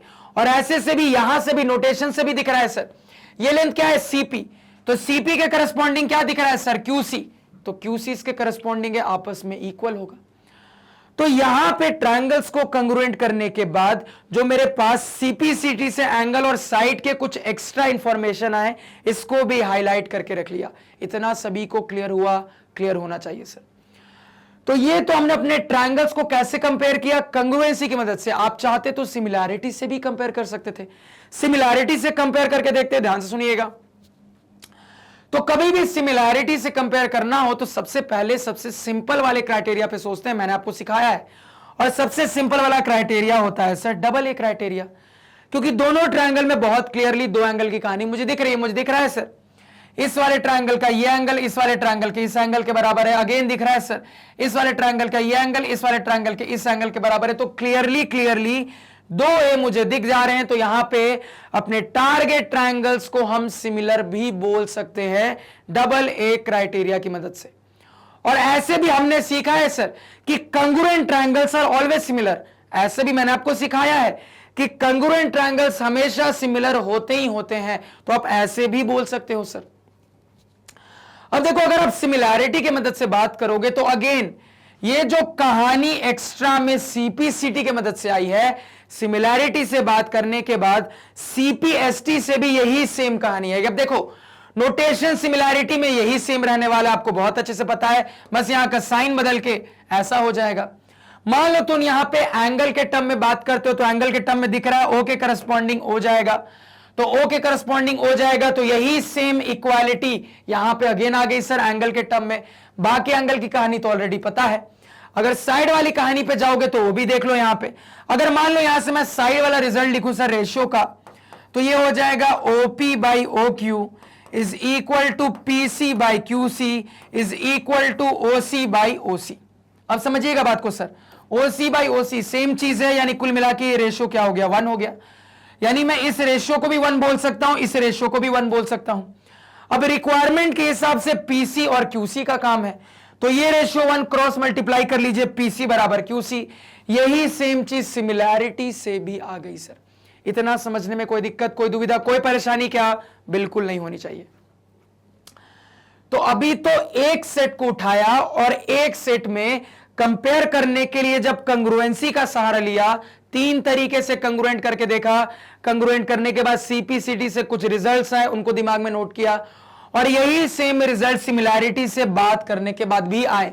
तो मैं उम्मीद करूंगा कि आप नोट्स बहुत ही अच्छे तरीके से, बहुत ही ध्यान से, आराम से क्लियर फिगर में बना रहे हो सर, ठीक है। तो ये तो एक सेट पे बात हुई। इसी तरीके से आप बचे हुए दोनों सेट पे भी बात कर सकते हो सर। अब दूसरे सेट पे आ जाते हैं, ध्यान से सुनिएगा। इन ट्रायंगल्स को यहां से पहले गायब कर देते हैं सर। यहां पे ये जो हमने हाईलाइट किया था इसको यहां से गायब कर देते हैं। तो इसको हटा दिया, इसको हटा दिया, यहां से इस डॉट को हटा देते हैं, और कुछ हटेगा और कुछ इसको हटा देते हैं, मान लो, ठीक है सर। तो जो भी यहां पे मेरे पास सीपीसीटी से या फिर सीपीएसटी से रिजल्ट आया उसको रहने दिया, बाकी चीजें यहां से हटा दी सर। यहां से इसको भी हटा देते हैं, इसको भी हटा देते हैं, इस डॉट को हटा देते हैं यहां से, ठीक है सर। अब इस ट्रायंगल के सेट पे आ जाते हैं। तो अगेन यहां पे ट्रायंगल्स पहले हाईलाइट कर लेते हैं, मान लो ब्लैक कलर से। तो एक ये वाला ट्रायंगल हाईलाइट हो रहा है सर यहां पे, और एक ये वाला ट्रायंगल यहां पे हाईलाइट हो रहा है। अगेन जिस तरीके से यहां पे कंग्रुएंसी सिमिलैरिटी से आपने बात की, बिल्कुल सेम तरीके से, वो सारे तरीके से यहां पे भी आप बात कर सकते हो सर, बिना किसी दिक्कत के। यानी कि अगेन इन ट्रायंगल्स के सेट को भी आप 3 तरीके से कंग्रुएंट कर सकते हो। 2 तरीके डबल एस में, एक तरीका आरएसएस में। अगेन वहां से जब आप सीपीसीटी से रिजल्ट निकालोगे तो आपको अंदाजा लग रहा होगा क्या रिजल्ट आएगा। क्या रिजल्ट आएगा? तो रिजल्ट आपके पास आएगा सर कि ये एंगल इसके बराबर होगा, इसके अलावा सर ये लेंथ इसके बराबर होगी। क्लियर हो गया सर। अगेन सीपीसीटी से इस टाइप का यही रिजल्ट यहां पे आएगा, करके देख लेना, सेम आंसर आएगा सर। सिमिलैरिटी से भी बात करोगे, डबल ए लगा के सेम रिजल्ट पे पहुंचोगे सर। और अगेन इसी तरीके से अब इस सेट की बात कर लेते, तो अगेन ध्यान से सुनिएगा, अब इस सेट पे आ जाते हैं सर। इसको रब कर दिया, इस सेट पे आगे, इसको मान लो ब्लू कलर से रिप्रेजेंट करते हैं। तो यहां पे एक ये वाला ट्रायंगल हो गया और एक ये वाला ट्रायंगल हो गया सर, ठीक है। अगेन यहां पे भी जिन तरीके से यहां पे बात की, यहां पे भी बात होगी। और अगेन जब सीपीसीटी पे जाओगे तो क्या क्या रिजल्ट आएंगे सर? तो सीपीसीटी या फिर सीपीएसटी पे जाओगे तो जो रिजल्ट आपके पास आएंगे सर वो ये होगा, एंगल के टर्म में, कि ये एंगल इसके बराबर होगा और यहां पे ये लेंथ सर इसके बराबर होगी। इतना समझने में कोई दिक्कत क्या नहीं होनी चाहिए। अब फिगर को यहां क्लियर कर लेते हैं। तो ट्रायंगल्स का काम हो गया है सर, अब यहां पे फिगर को बिल्कुल क्लियर कर लेते हैं सर, ठीक है। तो यहां पे बहुत अच्छे से चीजों को फिगर में रिप्रेजेंट करना। तो अब मुद्दे की बात क्या है, यानी कि इतना करने के बाद ये पूरी एनालिसिस तो आपके लिए इंपॉर्टेंट है ही, और ये फाइनल फिगर अब आपके लिए बहुत इंपॉर्टेंट हो जाता है। यानी कि कोई भी ऐसा सवाल किसी भी चैप्टर में मिल रहा है जहां पे एक ट्रायंगल, उस ट्रायंगल के इन सर्कल पे बात हो रही है, तो ये जो फाइनल फिगर सारे डेटा के साथ मैंने कंस्ट्रक्ट किया, ये सीधे आपके दिमाग में होना चाहिए कि क्या क्या लेंथ में बराबरी जानते हैं, क्या क्या एंगल में बराबरी जानते हैं। क्योंकि इतने सारे रिजल्ट अगर आपके दिमाग में होंगे ना सर, तो आपकी एनालिसिस बहुत ईजी होने वाली है। सवाल कुछ भी पूछ ले, अब आपकी एनालिसिस बहुत ईजी होने वाली है। तो यही आपकी पूरी यूनिवर्सल एनालिसिस थी इस टाइप के सिचुएशन के लिए, और मैं उम्मीद करूंगा कि इस यूनिवर्सल एनालिसिस के लिए आप नोट्स बहुत ही अच्छे तरीके से बना रहे हो, हर मेरी बात को बहुत ही सही सटीक तरीके से लिख रहे हो। तो पूरा एनालिसिस कंप्लीट करने के बाद फाइनली फिर से ये वाला फिगर बनाना, और जितनी भी इक्वालिटी आपने ढूंढी है उसको अपने फिगर में अच्छे से रिप्रेजेंट करना, और नीचे में लिख भी लेना सर। फटाफट ये काम करो कॉपी पे। क्लियर हो गया? अब आते हैं सवाल पे, क्योंकि अब जाके सिचुएशनल एनालिसिस कंप्लीट होती है सर। अब अगेन मुझे सवाल पढ़ के समझ में आ रहा है सर कि जैसे ही मैंने देखा कि circle is inscribed in the triangle, तो मुझे सर की बात तुरंत याद आ गई कि सर ने कहा था कि ट्रायंगल के लिए इन सर्कल की बात हो रही है। इसी बात को बोलने का एक मजेदार तरीका यह तरीका है कि सर्कल इज इंस्क्राइब्ड। तो तुरंत अगेन सर की वो बात याद आती है, किस टाइप के सिचुएशन के लिए फिगर में ये वाली यूनिवर्सल एनालिसिस आपके दिमाग में होनी चाहिए, तो आपका काम हो जाएगा सर। अब जैसे ये यूनिवर्सल एनालिसिस दिमाग में है, तो देखो मेरा कैसे काम हो रहा है, बिल्कुल यहां पे ध्यान से सुनना। अब सवाल पढ़ते हैं क्या पूछा जा रहा है। अब फाइनली सवाल मुझसे अपने इस इन सर्कल का रेडियस पूछ रहा है। अब देखो रेडियस कैसे निकालूंगा, बिल्कुल ध्यान से सुनना। सबसे पहले मेथड नंबर 1, सबसे पहले रेडियस निकालने का मेथड नंबर 1। अब पर्टिकुलरली इस सवाल पे आए हैं, तो अब अगेन एक इंपॉर्टेंट बात ध्यान से सुनना, यानी कि दुनिया का कोई भी ट्रायंगल हो, उस ट्रायंगल के लिए अगर तुमने इन सर्कल बना दिया है सर, तो कहानी इतनी आपको उस हर ट्रायंगल में दिखेगी। दुनिया का कोई भी ट्रायंगल होगा, अगर उस ट्रायंगल का आपने इन सर्कल बनाया है, तो ये कहानी आपको दिखेगी ही दिखेगी, गारंटेड। इस बात को याद रखना, ऐसा मत सोचना कि सिर्फ राइट एंगल ट्रायंगल में ये कहानी दिखेगी। दुनिया का कोई भी ट्रायंगल हो जिसमें तुमने इन सर्कल बनाया, इतनी कहानी तुमको गारंटेड दिखेगी सर। अब इस पर्टिकुलर सवाल पे आ जाते हैं जहां पे राइट एंगल ट्रायंगल के लिए एक इन सर्कल पे बात चल रही है सर। अब एनालिसिस में प्रोसीड करते हैं, ध्यान से सुनना। तो मुझे निकालना है सर्कल का रेडियस, ठीक है। अब देखो कैसे निकालता हूं, मेथड नंबर 1 यहां पे ध्यान से सुनना। तो यहां पे मैं क्या करता हूं, मैं देख रहा हूं सर सवाल के सिचुएशन के हिसाब से कि साइड लेंथ में ये वाला डेटा गिवन है, और मेरे पास साइड के पार्ट्स में कुछ इक्वालिटी है, ये मुझे क्लियरली समझ में आ रहा है। और मैंने आपको हमेशा बोला है कि कभी भी किसी राइट एंगल ट्रायंगल में साइड से रिलेटेड चर्चा चल रही हो, तो पाइथागोरस तो आपके सपोर्ट में हमेशा खड़ा रहता है, आपके बॉडीगार्ड की तरह। तो ध्यान से समझना बात को सर। तो मुझे अपने राइट एंगल ट्रायंगल के हाइपोटेनियस के अलावा 2 लेंथ गिवन है, तो क्या मैं हाइपोटेनियस की वैल्यू नहीं बता सकता? बिल्कुल बता सकता हूं। पाइथागोरस थ्योरम अप्लाई करके मैं सीधे बोल दूंगा कि अगर ये 8 सेंटीमीटर है, ये 6 सेंटीमीटर है, तो मेरा हाइपोटेनियस 10 सेंटीमीटर का हो जाएगा। या ऐसे भी बोल सकता हूं कि मुझे पता है सर कि 6 और 8 के साथ 10 के कॉम्बिनेशन का ही पाइथागोरन ट्रिपलेट बनता है, यहां से भी बोल सकता हूं कि ये 10 सेंटीमीटर का होगा सर, इतना बोल दिया। अब यहां पे देखो कैसे दिमाग लगाता हूं, ध्यान से सुनना। मेथड नंबर 1, तो साइड के टर्म में बात हो रही है, तो देखो कैसे दिमाग चल रहा है। मान लो मैं यहां पे थोड़ी देर के लिए क्या करता हूं सर, इस वाले लेंथ को x मान लेता हूं, यहां से इतनी दूरी को, इस वाले लेंथ को x मान लेता हूं। तो अभी हमने जो साइड के टर्म में खेल किया है उसके हिसाब से ये लेंथ बराबर होगी सर। तो अगर ये x है तो ये वाला लेंथ भी x हो जाएगा सर, ये वाला भी लेंथ यहां पे x हो जाएगा सर। इसको समझने में कोई दिक्कत? अगर ये यहां पे x है सर तो ये भी यहां पे x हो जाएगा। इतना क्लियर है सभी को? ध्यान से देखना सर। सर पूरा है 8 सेंटीमीटर, जिसमें से इतनी दूर है x, तो ये बची हुई लेंथ क्या मैं अगेन x के टर्म में नहीं बता सकता? बिल्कुल, क्या बोल दूंगा सर? तो कह दोगे पूरा 8 है सर, इतनी दूर x है, तो ये वाली पोर्शन हो जाएगी 8 माइनस x सेंटीमीटर। कोई दिक्कत नहीं होनी चाहिए। अगेन इसी तरीके से थोड़ा सा नीचे आ जाओ सर। तो नीचे में हमें पता है कि ये पूरा 6 सेंटीमीटर है, जहां पे इतनी दूर x है, तो पूरा 6 इतनी दूर x, तो ये बचा हुआ लेंथ नहीं बता दोगे? बिल्कुल, क्या बता दोगे सर? 6 minus x centimetre. क्या बता दोगे? 6 माइनस x सेंटीमीटर। अब अगेन आपने जो अभी अभी कहानी देखी है, एनालिसिस देखी है, उससे आपको पता है सर कि ये वाली लेंथ और ये वाली लेंथ बराबर है, यानी कि अगर ये 8 माइनस एक्स है तो ये भी 8 माइनस एक्स हो जाएगा, यानी कि ये भी इतनी दूर क्या हो जाएगा सर? 8 माइनस एक्स हो जाएगा। इसी तरीके से अभी जो हमने एनालिसिस देखी उसके हिसाब से सर ये लेंथ इसके बराबर है, यानी कि अगर ये 6 माइनस एक्स है तो ये भी 6 माइनस एक्स हो जाएगा सर। तो ये कितना हो गया सर? 6 माइनस एक्स सेंटीमीटर हो गया। अब आपको दिख रहा होगा, ठीक है? क्या दिख रहा है सर? तो टोटल लेंथ 10 सेंटीमीटर है, मुझे दिख रहा है सर टोटल लेंथ 10 सेंटीमीटर है हाइपोटेनियस की। और ये टोटल 10 सेंटीमीटर का हाइपोटेनियस कैसे बना? इन्हीं के कॉम्बिनेशन से बना। कॉम्बिनेशन का एक पार्ट है 8 माइनस एक्स और कॉम्बिनेशन का दूसरा पार्ट है सर 6 माइनस एक्स। इसी के कॉम्बिनेशन से तो ये 10 सेंटीमीटर का हाइपोटेनियस बना है सर। तो क्या मैं ये इक्वेशन नहीं लिख सकता? बिल्कुल लिख सकता हूं। तो क्या दिख रहा है सर? एक सिंपल सी एक्स के टर्म में इक्वेशन है, सॉल्व करोगे एक्स आ जाएगा। सॉल्व करके देखते हैं सर। सॉल्व करेंगे, ब्रैकेट खोलते हैं, 8 minus x plus 6 minus x बराबर यहां पे 10 हो गया सर। तो यहां पे 8 plus 6 14 minus x minus 2x बराबर 10 हो गया सर। x वाले टर्म को उधर फेंक देते हैं, 10 को इधर बुला लेते हैं, 10 इधर आएगा सर, माइनस साइन के साथ आ जाएगा। 14 माइनस 10, 4 बचा, उस तरफ माइनस 2x जाके प्लस 2x बन गया सर। 2 2 जा 4, तो x की वैल्यू कितनी आ रही है सर? 2 निकल के आ रही है। x की वैल्यू कितनी आ गई सर? 2 सेंटीमीटर निकल के आ गई है।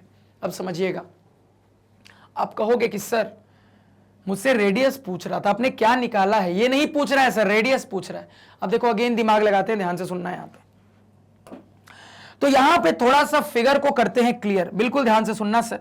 यहां पे थोड़ा सा इस पोर्शन के फिगर को, इस एंगल वाली कहानी को थोड़ी देर के लिए क्लियर करते हैं, बिल्कुल ध्यान से सुनना सर। यहां पे अगर मैं इस पर्टिकुलर फिगर के लिए इस वाले क्वाड्रिलैटरल को हाईलाइट करता हूं तो आपको क्या दिख रहा है? तो देखो क्या दिख रहा है, बिल्कुल ध्यान से सुनना। तो मुझे इस क्वाड्रिलैटरल में दिख रहा है सर, बिल्कुल ध्यान से सुनना, कि सर ये लाइनें और ये लाइनें इस तरीके से हैं कि ये एंगल 90, ये एंगल 90, यानी कि आपस में बराबर। तो इन लाइनों के लिए क्या ये करस्पॉन्डिंग एंगल की तरह बिहेव नहीं कर रहा? बिल्कुल कर रहा है सर। यानी कि मैं तुरंत यहां पे कह दूंगा कि ये लाइनें आपस में पैरेलल। एक और तगड़ा रिजल्ट निकल के आया है, कॉपी पे नोट डाउन करिए। इस पर्टिकुलर फिगर के लिए जहां पे एक राइट एंगल ट्रायंगल के अंदर इन सर्कल को बनाया गया है सर, कि ये लाइन पैरेलल निकल के आई है। फटाफट इसको नोट डाउन करिए। इसी तरीके से आप कह दोगे सर कि ये लाइनें इस तरीके से हैं कि ये भी तो करस्पॉन्डिंग एंगल की तरह बिहेव कर रहा है सर। यानी एक अगेन मैं कह दूंगा इस तरीके से कि ये भी आपस में पैरेलल होगा। तो ये एक ऐसा क्वाड्रिलैटरल है सर जिसके अपोजिट पेयर ऑफ साइड्स, दोनों अपोजिट पेयर ऑफ साइड्स आपस में पैरेलल हो गए। तो क्या मैं इसको पैरेललोग्राम नहीं बोल सकता? क्या बिल्कुल बोल सकता हूं। अब अगेन बात को समझिएगा सर। शुरुआत में हमने देखा था ये भी रेडियस है, ये भी रेडियस से प्रेजेंट कर रहा है, यानी कि अगर मैं इसको r बोल रहा हूं, ये भी r है। तो ये एक ऐसा पैरेललोग्राम है जिसके एडजेसेंट साइड्स आपस में बराबर है। तो समझना, पैरेललोग्राम है यानी कि अपोजिट साइड्स आपस में बराबर, और यहां पे एडजेसेंट साइड भी आपस में बराबर। तो पैरेललोग्राम जिसके एडजेसेंट साइड अपोजिट साइड आपस में बराबर, बात को कंबाइन कर दोगे तो मतलब क्या निकलेगा, मतलब यह निकलेगा कि पैरेललोग्राम के सारे साइड आपस में बराबर।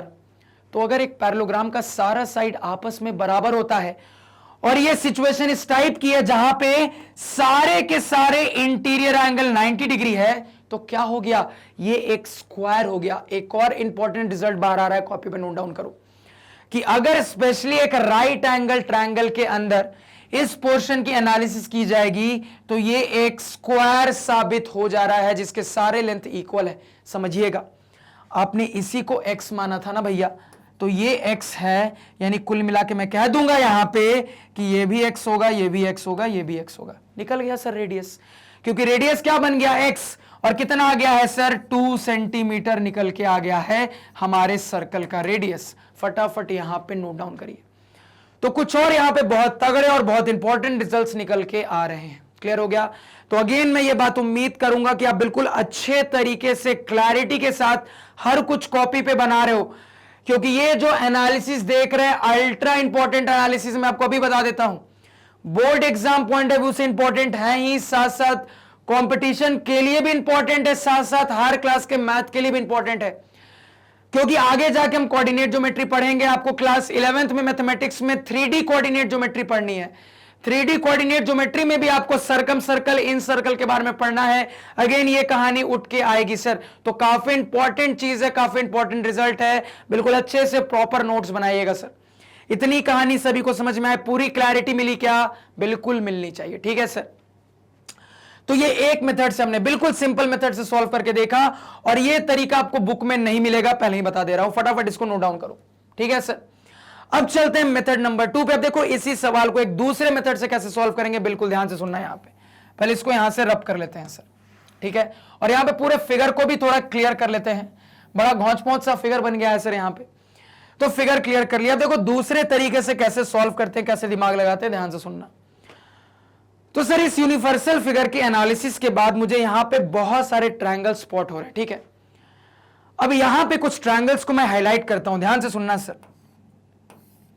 एक इस वाले ट्रायंगल को पर्पल से हाईलाइट किया, एक इस वाले ट्रायंगल को लाल से हाईलाइट किया, और यहां पे इस वाले ट्रायंगल को मान लो काले से हाईलाइट कर लिया सर। ठीक है, ये मैंने यहां पे हाईलाइट कर लिया। अब ध्यान से सुनना, तो हमने जो एनालिसिस देखी है उसके हिसाब से मुझे बहुत अच्छे से अभी पता है सर, यहां पे ये 90 डिग्री है, यहां पे ये 90 डिग्री है, यहां पे ये 90 डिग्री है। तो बड़े ध्यान से मेरी बात को सुनना।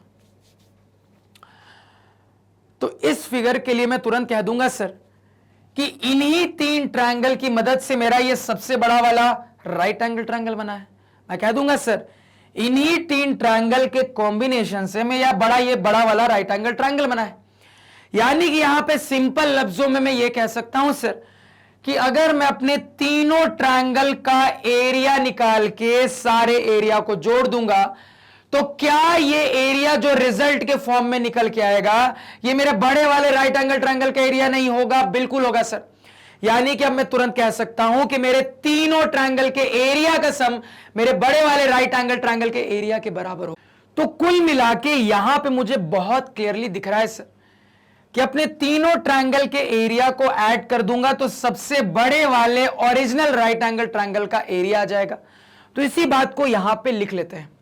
तो यहां पे लिख लेते हैं सर, हमने जो मार्किंग की है उसके हिसाब से एरिया ऑफ ट्रायंगल, मान लो इसका नाम दे देते हैं ट्रायंगल AOC,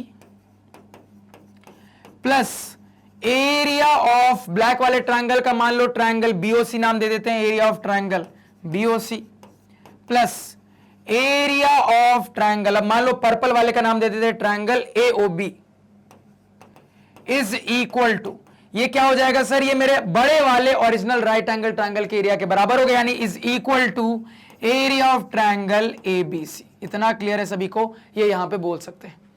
और मैंने आपको हमेशा सिखाया है कि कभी भी अगर आपको ट्रायंगल के एरिया पे बात करनी है तो सबसे पहले सबसे सिंपल वाला फॉर्मूला याद आना चाहिए, जो कि होता है half into base into height. अब आपको यहां पे पूरी कहानी दिख रही होगी, क्या दिख रहा है सर? आपको यहां पे क्लियरली दिख रहा है कि आपको ज्यादा यहां पे बेस और हाइट के लिए नहीं सोचना है, क्योंकि आंखों के सामने कहानी है। मुझे दिख रहा है सर इस लाल वाले ट्रायंगल में ये हाइट का काम कर रहा है, ये बेस का काम कर रहा है फिगर के हिसाब से। अगेन काले वाले ट्रायंगल में दिख रहा है ये हाइट का काम कर रहा है, ये बेस का काम कर रहा है। अगेन पर्पल वाले ट्रायंगल में दिख रहा है ये हाइट का काम कर रहा है, ये बेस का काम कर रहा है सर। यानी इस बात को लिख लेते हैं यहां पे। तो एरिया ऑफ ट्रायंगल AOC यानी लाल वाले ट्रायंगल का एरिया क्या बोल दोगे sir, half into base. Base क्या हो गया आपका AC इंटू हाइट क्या हो गया सर आपका OP। इसके बाद इसी तरीके से plus area of triangle BOC यानी कि सर अपने काले वाले ट्रायंगल के एरिया बोल दोगे हाफ इंटू बेस। बेस हो जाएगा BC इंटू हाइट क्या हो जाएगा OQ प्लस यहां पे half into base into height. अब पर्पल वाले पे आ जाते हैं AOB। तो हाफ इंटू बेस का काम कर रहा है AB इंटू हाइट क्या हो जाएगा सर OR। ये बराबर होगा किसके बराबर होगा, तो ये बराबर होगा सर यहां पे हाफ इंटू, अब देखो बड़े वाले राइट एंगल ट्रायंगल के area half into base into height, सीधे दिख रहा है। तो हाफ इंटू यहां पे सर AB इंटू हाइट कितना है आपका AC, सीधे बोल देंगे सर। अब आपको चीजें यहीं पे दिखनी चाहिए, क्या क्या दिखना चाहिए तो ध्यान से सुनना। सबसे पहले तो ये दिखना चाहिए सर कि इन तीनों से हाफ कॉमन निकल जाएगा और ये हाफ इस हाफ से कैंसल होके खत्म हो जाएगा।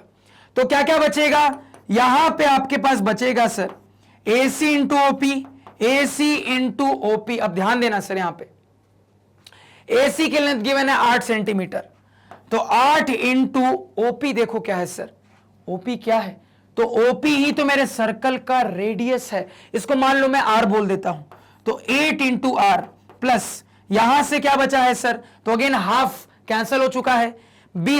BC की लेंथ गिवन है, BC की लेंथ क्या है सर, तो पाइथागोरस से हमने निकाला है कि ये 10 सेंटीमीटर है। तो BC कितना है सर 10 सेंटीमीटर, तो यहां पर हो जाएगा 10 इंटू OQ अगेन क्या है सर, मेरे इसी सर्कल का रेडियस ही रिप्रेजेंट कर रहा है जिसको हमने R से रिप्रेजेंट किया है।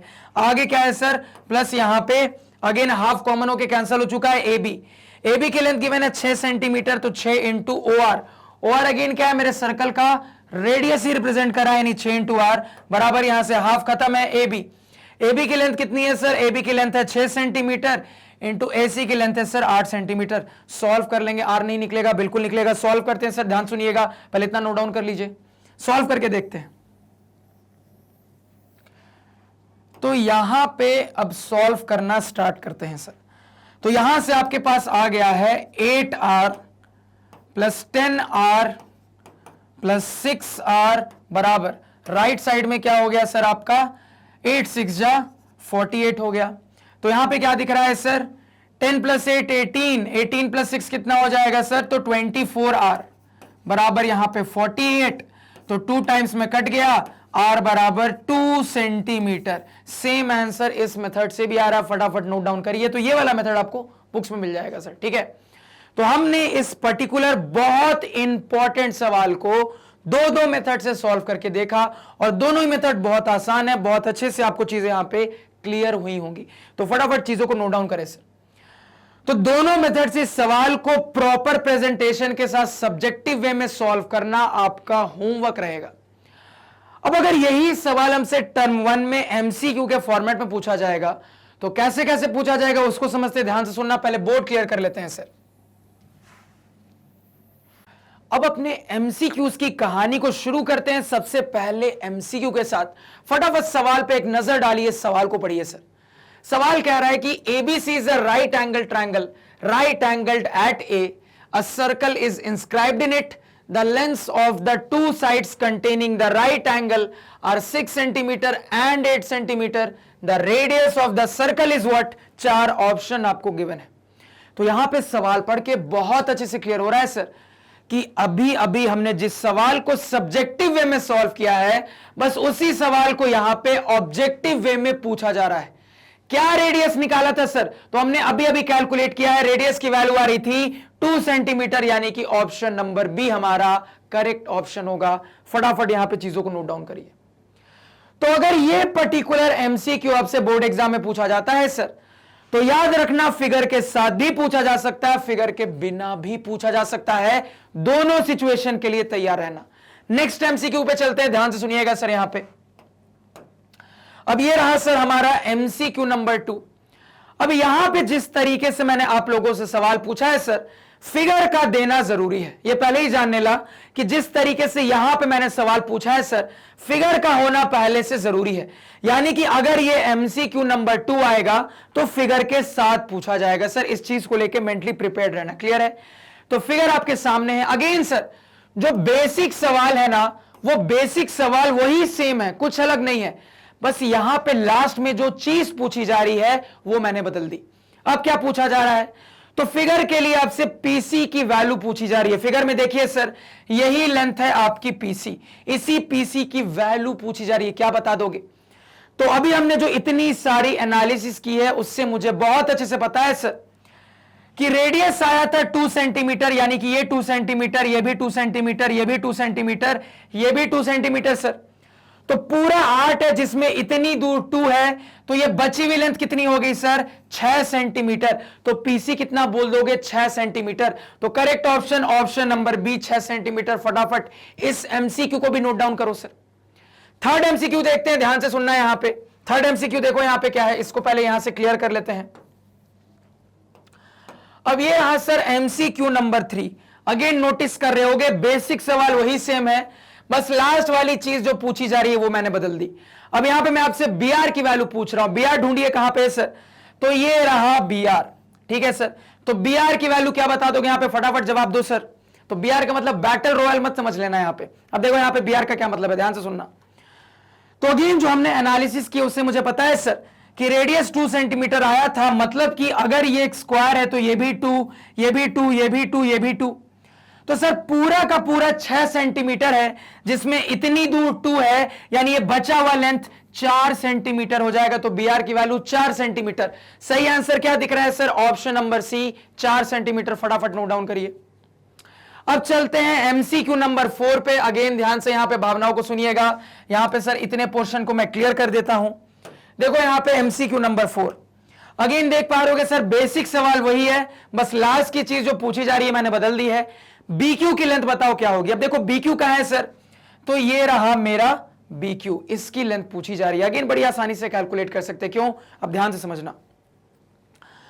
तो हमने जितने रिजल्ट देखे तो उससे मुझे बहुत अच्छे से पता है सर कि ये वाली लेंथ और ये वाली लेंथ आपस में इक्वल है, और इसकी लेंथ हम निकाल सकते हैं बड़ी आसानी से। कैसे सर? तो ये पूरा 6 सेंटीमीटर है, इतनी दूर 2 सेंटीमीटर है, यानी इतनी दूर कितनी हो गई सर? ये 4 सेंटीमीटर। और चूंकि हमने ये एनालाइज करके देख लिया है कि ये लेंथ बराबर है, यानी कि इसके बराबर ये हो जाएगा 4 सेंटीमीटर। तो बी क्यू भी क्या बता दोगे? 4 सेंटीमीटर बता दोगे। तो यहां पे सही answer option number B, 4 centimetre. फटाफट नोट डाउन करो। नेक्स्ट सवाल पे चलते हैं सर। एमसीक्यू नंबर 5 देख लेते हैं, ध्यान से सुनिएगा। यहां से इसको रब कर देते हैं, इसको रब कर देते हैं, इसको रब कर देते हैं। ध्यान से सुनना सर। एमसीक्यू नंबर 5, अब देखो यहां पे क्या पूछा जा रहा है। तो अगेन बेसिक सवाल वही सेम है। लास्ट में आपसे पूछा जा रहा है सर कि the quadrilateral AROP is what? तो ये क्वाड्रिलैटरल क्या होगा आपसे पूछा जा रहा है। डायग्राम में देखिए AROP। तो सर AROP ये क्या क्वाड्रिलैटरल है सर? हमने अभी एनालिसिस में देखा है ये क्या क्वाड्रिलैटरल है सर? ये एक स्क्वायर है, हमने साबित किया था। क्या है सर? स्क्वायर है। तो सही आंसर क्या बोलोगे? काइट है? नहीं। रेक्टेंगल? नहीं। स्क्वायर पे मारेंगे। किस पे मारेंगे सर? स्क्वायर पे मारेंगे। अब यहां पे आपके दिमाग में कुछ डाउट आएगा, उसको मैं क्लियर कर देता हूं, ध्यान से सुनना। डाउट यह आएगा कि आप कहोगे सर कि आपने सिखाया था कि square is a type of rectangle. आपने बहुत अच्छे से सिखाया था सर कि square is a type of rectangle. तो अगर मैं इसको स्क्वायर बोल सकता हूं तो रेक्टेंगल भी बोल सकता हूं। आप बिल्कुल सही हैं, आप इसको रेक्टेंगल भी बोल सकते हैं। सर आप चाहें तो इसको ट्रापीजियम भी बोल सकते हैं। डेफिनेशंस जो मैंने आपको बताई है उस पर थोड़ा सा जाइएगा, तो आप इसको ट्रापीजियम भी बोल सकते हैं। क्योंकि ट्रापीजियम और पैरेललोग्राम में क्या फर्क है सर? तो कहोगे ट्रापीजियम के डेफिनेशन से ही पैरेललोग्राम आता है। ट्रापीजियम में सिर्फ एक पैरेलल लाइन का सेट होता है, जबकि पैरेललोग्राम में दोनों के दोनों पैरेलल लाइन के सेट होते हैं सर। तो हम इसको ट्रापीजियम भी बोल सकते हैं।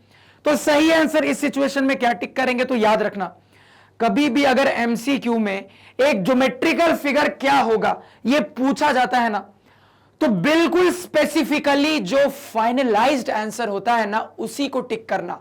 क्या क्या हो सकता है उस पर मत सोचना, जो बिल्कुल फाइनलाइज्ड आंसर पे आप पहुंचे हो ना उसी को टिक करना।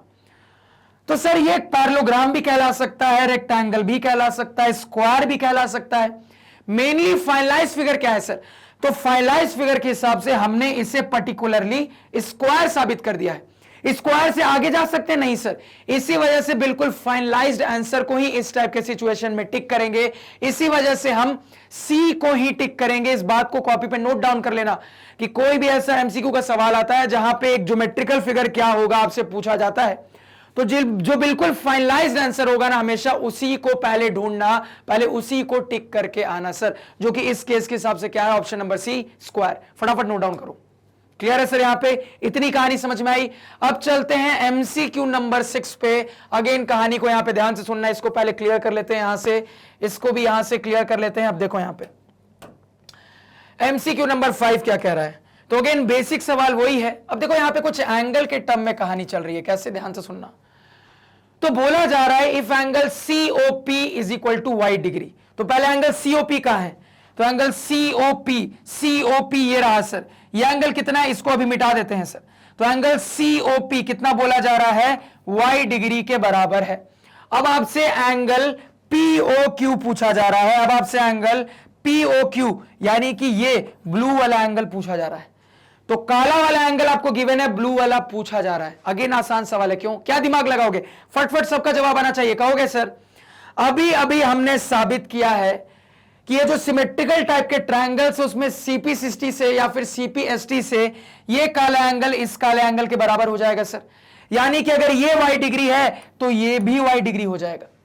तो ये ब्लू जो एंगल पूछा जा रहा है ये पूरा का पूरा कितना हो जाएगा, Y plus Y, 2y degree हो जाएगा सर। तो सही आंसर क्या बोल दोगे इनमें से? Option number C, 2y degree. फटाफट नोट डाउन करो सर। क्लियर है कहानी, सभी को समझ में आ रही है? अब चलते हैं एमसीक्यू नंबर 6 पे। अगेन ध्यान से सुनिएगा, इसको क्लियर कर लेते हैं, यहां से इसको क्लियर कर लेते हैं, इसको क्लियर कर लेते हैं। देखो एमसीक्यू नंबर 6 देखो क्या है।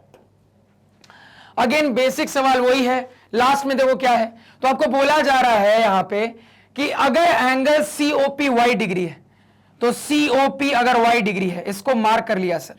आगे बोला जा रहा है एंगल आरओबी अगर एक्स डिग्री है। आरओबी कहां है भैया? आरओबी ये रहा, ये अगर एक्स डिग्री है तो अब बताइए एंगल एओपी क्या होगा? एंगल एओपी कहां है सर? एओपी ये रहा सर। ये वाला एंगल हमसे पूछा जा रहा है कि क्या होगा, ये ब्लू वाला एंगल बताइए। और यहां पे आपको ऑप्शन गिवन है। अगेन यहां पे बड़ी आसानी से दिमाग लगा सकते हो। क्या दिमाग लगाओगे? फटाफट मेरे को जवाब दो यहां पे। तो कहोगे सर बहुत आसान है, एंगल के टर्म में बहुत सारे रिजल्ट हमने देखे थे। तो जो रिजल्ट हमने देखे थे उसके हिसाब से मुझे पता है सर कि अगर ये y डिग्री है तो सीपीसीटी से या फिर सीपीएसटी से ये भी y डिग्री हो जाएगा। अगेन हमने ये देखा था सर कि ये भी सिमेट्रिकल ट्रायंगल्स, तो सीपीसीटी से या फिर सीपीएसटी से अगर ये x डिग्री है तो ये भी x डिग्री हो जाएगा सर। अब अगेन यहां पे भावनाओं को बिल्कुल ध्यान से समझना, बिल्कुल ध्यान से सर। देखो अगर मैं अभी थोड़ी देर के लिए पूरे के पूरे एंगल को कंसीडर कर लेता हूं तो ये कंप्लीट एंगल बना रहा है। और कंप्लीट एंगल की वैल्यू क्या होती है सर? कहोगे कंप्लीट एंगल की वैल्यू 360 डिग्री होती है। यानी कि ये सब कुछ मिलकर 360 डिग्री के बराबर होगा। यानी कि यहां पे मैं लिख सकता हूं सर, ध्यान से सुनना, इस एंगल को मान लो मैं एंगल आरओपी बोल देता हूं। तो एंगल आरओपी प्लस वाई यानी कि प्लस 2y प्लस x यानी कि प्लस 2x बराबर 360 डिग्री हो जाएगा सर। सही बात है। तो यहां से एंगल आरओपी क्या बता दोगे? तो एंगल आरओपी आप बोल दोगे इन दोनों को उधर भेजो, यानी कि sir 360 degree minus 2y minus 2x, यही बोल देंगे सर। और आपसे क्या पूछा जा रहा है? एंगल एओपी पूछा जा रहा है। क्या सर? एंगल एओपी पूछा जा रहा है। तो एंगल एओपी कौन सा एंगल है सर? तो समझना यहां पे बिल्कुल ध्यान से सर, ये जो एंगल मैं यहां पे रेड से हाईलाइट कर रहा हूं यही एंगल एओपी मुझसे पूछा जा रहा है।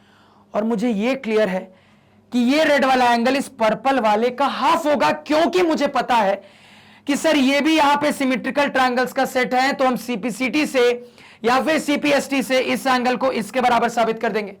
यानी कुल मिला के अगर ये एंगल आपस में बराबर है तो मैं सीधे ऐसा बोल सकता हूं इसका डबल ये है, इसका डबल ये है, या फिर इसका आधा ये है, इसका आधा ये है। पूरा आपने निकाल लिया है, आपको आधा ही तो निकालना है सर, क्योंकि ये जो आपसे एंगल एओपी पूछा जा रहा है ये आपके एंगल आरओपी का आधा हो जाएगा सर, आरओपी बाई 2। तो बाई 2 कर दीजिएगा तो क्या हो जाएगा सर आपके पास तो यहां पे हो जाएगा 360 minus 2i minus 2x divided by 2। यहां पे चीजों को सिंप्लीफाई करेंगे तो 360 by 2 180 minus 2i by 2 y बचेगा माइनस 2x बाई 2x बचेगा। ये आंसर हो जाएगा सर। इस आंसर को यहां पे ढूंढिए। अब जिन्होंने भी ऑप्शन लिखा है थोड़ा सा ऑप्शन लिखने में गड़बड़ कर दिया सर। यहां पे ये वाला 2 नहीं होगा, इसको हटा देना। ये वाला 2 यहां पे नहीं होता सर, जो मैंने उनको ऑप्शन दिया था। तो यहां से आप मैच करके पाओगे सर कि ऑप्शन नंबर सी हमारा करेक्ट ऑप्शन होगा। क्लियर है? फटाफट नोट डाउन करो। तो देख लो मतलब एक ही पढ़े हुए कंसेप्ट से कितने सवाल बन रहे हैं, और इसी चीज में मैं आप लोगों को एक्सपर्ट बनाना चाहता हूं। क्रिटिकल थिंकिंग जो आप बोलते हो ना, यही क्रिटिकल थिंकिंग है कि एक सवाल को बेसिक से उठाया, पूरा एनालाइज किया, उसी सवाल की सर्जरी कर दी और सवाल पे सवाल बन रहे हैं यहां पे। और यही एक इंडिविजुअल सवाल अगर आपके एग्जाम में आ जाएगा ना, हालत खराब हो जाएगी स्टूडेंट्स की, क्योंकि एनालिसिस करके पढ़ना आता ही नहीं है। आपको कौन सा तरीका अच्छा लगता है पढ़ने का मैथ में कि हाँ ये सवाल है, ऐसे ऐसे कर देंगे बन जाएगा? सबसे घटिया तरीका मुझे लगता है मैथ्स का, क्योंकि उससे आपने सिर्फ एक सवाल सीखा। जबकि मैं जैसे आपको पढ़ाता हूं, मैं आपको पूरी एनालिसिस सिखाता हूं, यानी आपने कंसेप्ट सीखा। अब उस कंसेप्ट पे दुनिया भर का कोई भी सवाल बने, देखो झटाझट बन रहा है सर, बिल्कुल खटाखट बन रहा है। यहां पे मजा आ रहा है कि नहीं? बिल्कुल आना चाहिए सर। नेक्स्ट सवाल पे चलते हैं। अगेन यहां पे क्या कर देते हैं, पहले कुछ चीजों को रब कर देते हैं सर। यहां से इसको मिटा दिया, इसको मिटा दिया, यहां से किसको मिटा दे सर, इसको मिटा देते हैं, इसको भी मिटा देते हैं यहां से। अब चलते हैं नेक्स्ट सवाल पे, MCQ number 7। Again basic portion वही है सर, आपसे ओसी की लेंथ पूछी जा रही है। कहां है सर ओसी? तो यहां पे दिख रहा है ये है ओसी, इसी की लेंथ पूछी जा रही है। अगेन फुद्दू सवाल क्यों? क्योंकि अगेन लेंथ का बहुत सारा डेटा आपको मालूम है, ध्यान देना यहां पे। तो सर ओसी की लेंथ निकालने के लिए आप इस वाले ट्रायंगल को भी सिलेक्ट कर सकते हो, इस वाले को भी कर सकते हो, प्योरली आपकी मर्जी है, जो आपको पसंद है वो कर लो। मान लो मैं इस वाले को सिलेक्ट करता हूं, तो इस वाले ट्रायंगल को थोड़ा सा एनालाइज करके देखते हैं सर। इस वाले ट्रायंगल को थोड़ा सा एनालाइज करके देखते हैं। तो हमने जो एनालिसिस की थी उसमें हमने ये जाना था सर कि ये यहां पे क्या है, 90 डिग्री है। क्या है सर? 90 डिग्री है। तो यानी कि एक राइट एंगल ट्रायंगल है। तो ध्यान से सुनना सर, ये दो है, ये दो है, ये दो है, ये दो है, ये मुझे शुरुआत से पता है। अब देखना सर, ये पूरा 8 है, इतनी दूर 2 है, यानी कि ये इतनी दूर क्या हो जाएगा सर, 8 माइनस 2 6 सेंटीमीटर का हो जाएगा। तो एक राइट एंगल ट्रायंगल आपके पास है जहां पे ये 6 है, ये आपका 2 है, ये वाली लेंथ पूछी जा रही है। हलवा सवाल है, नहीं निकाल सकते, बिल्कुल पाइथागोरस थ्योरम लगा देंगे, सीधे बोल देंगे ये हो जाएगा root under 6 square plus 2 square, यानी कि रूट अंडर सर 36 प्लस 4 यानी कि रूट अंडर 40 हो जाएगा सर। क्या हो जाएगा? 40। तो यहां पे अगेन यहां पे ऑप्शंस लिखने में उन्होंने मे भी थोड़ी सी गलती की होगी, तो यहां पे इनमें से कोई भी सही ऑप्शन नहीं है, रूट 40। और यही अगर सिंप्लीफाइड वे में देता तो कितना हो जाता? 8 5 जा 40 सर। क्या हो जाता? 8 5 जा 40, यानी कि इसको अगर मैं थोड़ा सा सिंप्लीफाई करके लिखूं तो कैसा बोल दूंगा सर, इसको मैं यहां पे बोल दूंगा 10 4 जा, यानी कि 2 रूट 10 सेंटीमीटर। ऐसे भी आपको ऑप्शन में दिया जा सकता था। तो ये करेक्ट ऑप्शन होगा आपका, ये करेक्ट आंसर होगा। फटाफट नोट डाउन कर लो। ऑप्शन लिखने में थोड़ी सी उन्होंने गलती कर दी होगी स्लाइड वाले ने। ठीक है, क्लियर है? यहां पे कहानी सभी को समझ में आई? बिल्कुल आनी चाहिए सर। तो देख लो कैसे कैसे यहां पे सवाल फ्रेम हो रहे हैं, मजा आना चाहिए। नेक्स्ट सवाल पे चलते हैं, सवाल नंबर 8 देखेंगे सर। तो यहां पे मुझसे ओसी पूछा जा रहा था। चलो ठीक है, नेक्स्ट सवाल पे चलते हैं।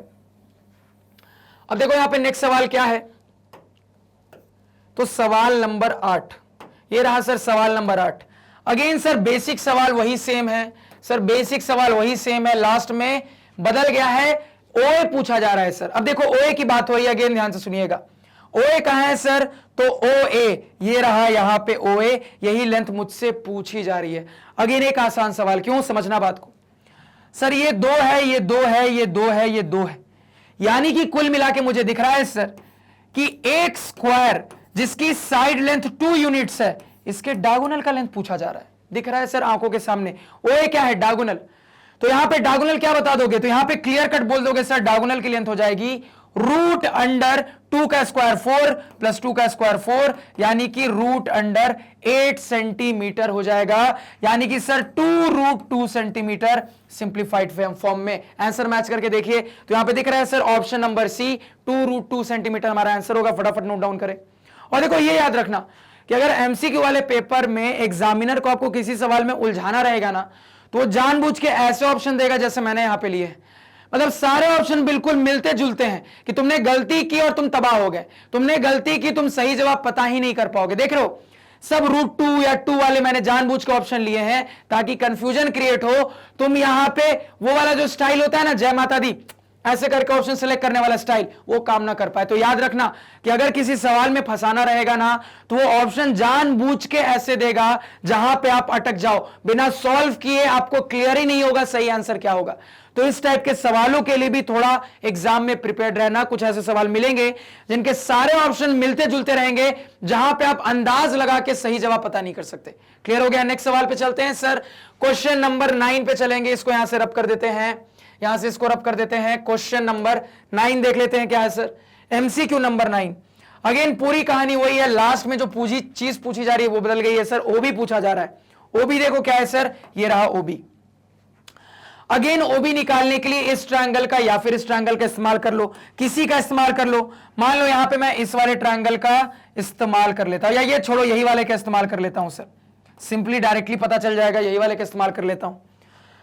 तो हमने जो एनालिसिस की है उस एनालिसिस से हमें भली भांति पता है सर कि यहां पे 90 डिग्री होगा, यानी कि एक राइट एंगल ट्रायंगल है। और चूंकि रेडियस है सर 2 सेंटीमीटर, यानी ये 2 सेंटीमीटर, सर ये भी 2 सेंटीमीटर है, तो पूरा 6 इतनी दूर 2 यानी कि ये 4 सेंटीमीटर, यानी कुल मिला के एक राइट एंगल ट्रायंगल जहां पे ये 2 सेंटीमीटर ये 4 सेंटीमीटर, उसका हाइपोटेन्यूस आपसे पूछा जा रहा है सर। क्या बोल दोगे? √4 का 16 प्लस 2 का स्क्वायर 4, यानी कि √20 सेंटीमीटर। 5 4 जा 20, यानी कितना हो जाएगा 2√5 सेंटीमीटर। आंसर हो जाएगा, फटाफट नोट डाउन करो सर। तो यहां पे क्या मैच हो रहा है? 2√5, ऑप्शन नंबर सी, फटाफट नोट डाउन करो। क्लियर हो गया सर? अब एक और इंपॉर्टेंट चीज यहां पे बता रहा हूं, एमसीक्यू के लिए याद रखना। देखो अगेन मान लो सवाल में एग्जामिनर को एमसीक्यू वाले फॉर्मेट में अगर आपको फंसाना रहेगा ना, तो ऑप्शन नंबर ए में आपको सही आंसर वो जानबूझ के बहुत कम बार देगा। यानी कि एग्जामिनर अगर अच्छे सवाल देना चाहेगा तो वो कोशिश करेगा कि पहले वाले ऑप्शन में सही जवाब ना बताए, या तो बी में या तो सी में या तो डी में बताए। लेकिन आप इस रूल पे मत रहना, हो सकता है बहुत सारे सवालों में आंसर ऑप्शन नंबर ए ही हो जाए। आपको पर्टिकुलरली ये दिमाग में रखना है कि कोई भी अंदाज नहीं लगाना, आपको बाकायदा सॉल्व करके देखना है। इस बात को यहां पे दिमाग में रखिएगा, किसी भी चीज को रूल की तरह याद नहीं रखिएगा, वरना गलती होने के चांसेस है सर। बिल्कुल अच्छे से सॉल्व करना है, चीजें अपने आप क्लियर हो जाएंगी।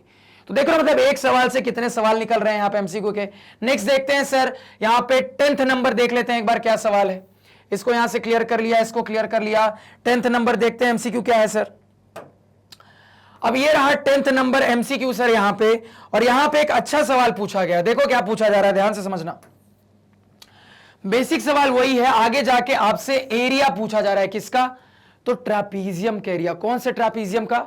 तो ट्रापीजियम AROC का एरिया पूछा जा रहा है। तो पहले ट्रापीजियम AROC का है सर, हाईलाइट करिए। तो यहां पे AROC ट्रापीजियम हाईलाइट कर लेते हैं सर। तो अपने ट्रापीजियम को हमने यहां पे हाईलाइट कर लिया। तो दिख रहा है सर इस टाइप का एक ट्रापीजियम है, इसी का हमसे एरिया पूछा जा रहा है। तो ट्रापीजियम के एरिया का क्या फॉर्मूला आप लोगों ने सीखा है सर? हमने सीखा है सर कि ट्रापीजियम के एरिया का फॉर्मूला होता है half into sum of parallel sides into distance between them. ठीक है सर। अब जो मेरा ट्रापीजियम उसमें मुझे क्लियरली दिख रहा है सर कि ये आपस में पैरेलल साइड का काम कर रहा है, यानी सबसे पहले तो मुझे ये लेंथ चाहिए सर। इन लेंथ को ढूंढते, ध्यान सुनिएगा। तो ये वाली लेंथ तो 2 है सर, क्लियरली मुझे दिख रहा है। और ये वाली लेंथ कितनी है सर? पूरी की पूरी 8 है, यानी कि मुझे समझ में आ रहा है सर कि ये 2 है, ये पूरा का पूरा 8 है। तो यानी कि फॉर्मूले पे सेट करें तो हाफ इंटू इनका सम, पैरेलल साइड्स का सम सर 8 + 2 10 हो जाएगा। तो 10 इंटू डिस्टेंस बिटवीन देम। अब इनके बीच का परपेंडिकुलर डिस्टेंस क्या है सर? तो क्लियरली दिख रहा है इनके बीच का यही परपेंडिकुलर डिस्टेंस है, और ये भी रेडियस के बराबर है, यानी कि 2। तो ये लेंथ भी कितनी है सर? 2। तो डिस्टेंस बिटवीन देम कितना हो गया? 2 हो गया सर।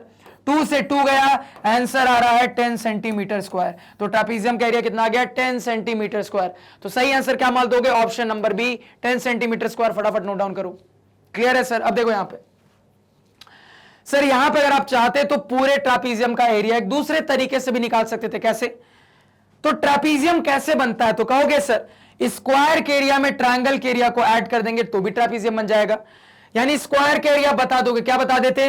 तो ये जो स्क्वायर है सर 2 यूनिट के लेंथ का है, यानी कि ए स्क्वायर, यानी कि स्क्वायर का एरिया हो जाएगा 4 स्क्वायर यूनिट्स, यानी कि 4 सेंटीमीटर स्क्वायर। इस वाले ट्रायंगल का एरिया क्या हो जाएगा सर, तो हाफ इंटू बेस, ध्यान से सुनना सर ये बेस हो जाएगा। तो बेस क्या है सर, तो ये 8 है, इतना 2 है, 8 माइनस 2 6 हो जाएगा। तो यहां पे 6, half into base into height कितना है, 2 है, यहां से ये गया सर 6 आ रहा है। तो 4 में 6 को जोड़ देंगे, पूरे ट्रापीजियम का एरिया आ जाएगा, और आंसर आ भी रहा है सर 10 सेंटीमीटर स्क्वायर। ऐसे भी निकाल सकते थे, इसको भी फटाफट नोट डाउन कर लो। नेक्स्ट एमसीक्यू पे चलते हैं सर, 11 नंबर सवाल देख लेते हैं, ध्यान से सुनिएगा। इसको यहां से रब कर देते हैं, इसको रब कर देते हैं, इसको रब कर देते हैं। 11 नंबर सवाल क्या भैया, देखते हैं यहां पे 11th क्वेश्चन। अगेन ये आखिरी वाली चीज बदल दी गई है सर, क्या है आखिरी वाली चीज, तो आपसे एक ट्रायंगल का एरिया पूछा जा रहा है, ट्रायंगल एओबी का एरिया। अब एओबी ट्रायंगल कहां पे, पहले ढूंढिए सर। तो ट्रायंगल ए ओ और बी, यानी कि सर इस वाले ट्रायंगल का मुझसे एरिया पूछा जा रहा है। लेकिन आसान सा सवाल, फुद्दू सा सवाल। मैंने आपको हमेशा बोला है, कभी भी किसी ट्रायंगल का अगर एरिया पूछा जाता है तो सबसे पहले सबसे सिंपल वाले एरिया निकालने के फॉर्मूले पे सोचिए, यानी कि half into base into corresponding height. तो इस ट्रायंगल के हिसाब से बात की जाए सर, तो हाफ इंटू बेस क्या है सर, तो मेरे ट्रायंगल का बेस है फिगर के हिसाब से 6 सेंटीमीटर, इंटू हाइट क्या है सर, यही लेंथ हाइट का काम कर रहा है, जो कि एक्चुअली में रेडियस है, यानी कि 2 यूनिट्स का है सर। तो ये हमारा आंसर हो जाएगा, 2 से 2 गया, यानी कि 6 सेंटीमीटर स्क्वायर मेरे इस हाईलाइटेड पर्पल ट्रायंगल का एरिया होगा। आंसर मैच करिए सर, 6 ऑप्शन नंबर सी में दिख रहा है, option number C correct option होगा। फटाफट चीजों को नोट डाउन करिए, फिगर को भी नोट डाउन करिए सर। अब देखो यहां पे ध्यान रखना, हर सवाल के लिए आपको अच्छे से वीडियो को पॉज करना है, फिर से फिगर बनाना है, जो भी मैं हाईलाइट कर रहा हूं हाईलाइट करके लिखना है, तब सॉल्व करना है। एक ही फिगर में खिचपिच मत कर देना, एक ही फिगर में सब करते जा रहे हैं, ऐसे खिचपिच मत करना, वरना खुद से रिवाइज जब करोगे तो दिक्कत होगी। क्लियर है? अब चलते हैं एमसीक्यू नंबर 12 में सर, 12 नंबर एमसीक्यू देख लेते हैं। यहां पे आपको क्या लग रहा था खत्म हो गया, अब इतनी जल्दी नहीं, अभी और बचे हैं सर। देखो यहां पे एमसीक्यू नंबर 12 क्या है, ये रहा एमसीक्यू नंबर वाला। अगेन आखिरी वाली चीज बदल दी गई है, एक दूसरे ट्रायंगल का एरिया पूछा जा रहा है। इस ट्रायंगल को पहले हाईलाइट कर लेते हैं सर। तो सीओ क्यू कहां है भैया, सीओ क्यू, तो सीओ और क्यू यानी इस वाले ट्रायंगल का मुझसे एरिया पूछा जा रहा है सर। नहीं निकाल सकते, बिल्कुल आसान सवाल है सर। कैसे निकालेंगे, तो मैंने हमेशा बोला है, कभी भी किसी ट्रायंगल के एरिया के लिए सोचना है, सबसे पहले सबसे सिंपल वाले फॉर्मूले, half into base into corresponding height पे सोचिए। तो फिगर के एनालिसिस से पता है कि ये एक राइट एंगल ट्रायंगल है सर, तो बड़ी आसानी से half into base into height कर सकते हैं, करते हैं। तो सर यहां पे फिगर के हिसाब से समझ में आ रहा है सर कि ये बेस हो जाएगा, ये हाइट हो जाएगा। क्लियर है सर? पुट करिए डाटा। तो हाफ इंटू ये लेंथ मुझे बहुत अच्छे से पता है, ये वाली लेंथ क्या, फटाफट बताइए सर। रेडियस है जिसको 2 हम ऑलरेडी निकाल चुके हैं, तो बेस हो गया 2 इंटू हाइट। सर ये वाली लेंथ हाइट है, ये हाइट क्या है सर, दिमाग से ध्यान लगा के बताओ यहां पे, तो कहोगे सर ये 2 है, पूरा 8 है, यानी इतनी दूर 6 हो जाएगा। सर हमने एनालिसिस में देखा ये लेंथ बराबर है, यानी ये 6 है तो ये भी 6 हो जाएगा सर। तो हाइट कितनी है सर, 6, 2 से 2 गया, आंसर कितना आ रहा है, 6 सेंटीमीटर स्क्वायर। फटाफट नोट डाउन करिए सर। तो सही आंसर क्या बोल दोगे, option number B, 6 centimetre square. फटाफट नोट डाउन करो सर। क्लियर है? अब अपना फाइनल एमसीक्यू देखते हैं, सवाल नंबर 13 देखते हैं, इसको क्लियर कर लेते हैं सर। यहां से इसको क्लियर कर लेते हैं, सवाल नंबर 13 देखते हैं, एमसीक्यू नंबर 13। अब देखो यहां पे, तो सर यहां पे फाइनली मुझसे क्वाड्रिलैटरल का एरिया पूछा जा रहा है। कौन सा क्वाड्रिलैटरल है सर, हाईलाइट कर लेते हैं। तो क्वाड्रिलैटरल है POQC, यानी कि सर ये जो यहां पे पर्पल से मैं क्वाड्रिलैटरल हाईलाइट कर रहा हूं, इसका एरिया पूछा जा रहा है। तो मैंने आपको बहुत अच्छे से सिखाया है कि क्वाड्रिलैटरल का एरिया कैसे निकालते हैं। तो सर मुझे क्लियरली दिख रहा है कि मेरा ये जो क्वाड्रिलैटरल है, ये 2 ट्रायंगल से मिलकर बना है। तो अगर मैं अपने दोनों ट्रायंगल का एरिया निकाल के ऐड कर दूंगा, आंसर आ जाएगा। अब यहां पे एक और इंटरेस्टिंग चीज को जानो सर, यहां पे जो मेरे क्वाड्रिलैटरल के अंदर ये जो 2 ट्रायंगल्स हैं, ये कंग्रुएंट ट्रायंगल्स हैं। और याद करिए हमने सीखा है कि कंग्रुएंट ट्रायंगल्स का एरिया इक्वल होता है। हमने नहीं सीखा है क्या, बिल्कुल सीखा है सर। यानी कि कुल मिला के किसी एक ट्रायंगल का एरिया निकाल के डबल कर दूंगा, आंसर आ जाएगा। किसी एक ट्रायंगल का एरिया निकाल लीजिए, मान लो यहां पे मैं इस वाले का एरिया निकालता हूं सर, तो यहां पे ये 90 डिग्री हो जाएगा। तो half into base into height, half into base कितना हो जाएगा सर, 2 इंटू हाइट ये हो गया, तो 8 माइनस 2 6 हो जाएगा, यानी कि 6। एक ट्रायंगल का 6 डबल कर लेंगे, दूसरे वाले का भी 6, यानी 6 दूनी के 12 centimetre square. Option number C 12।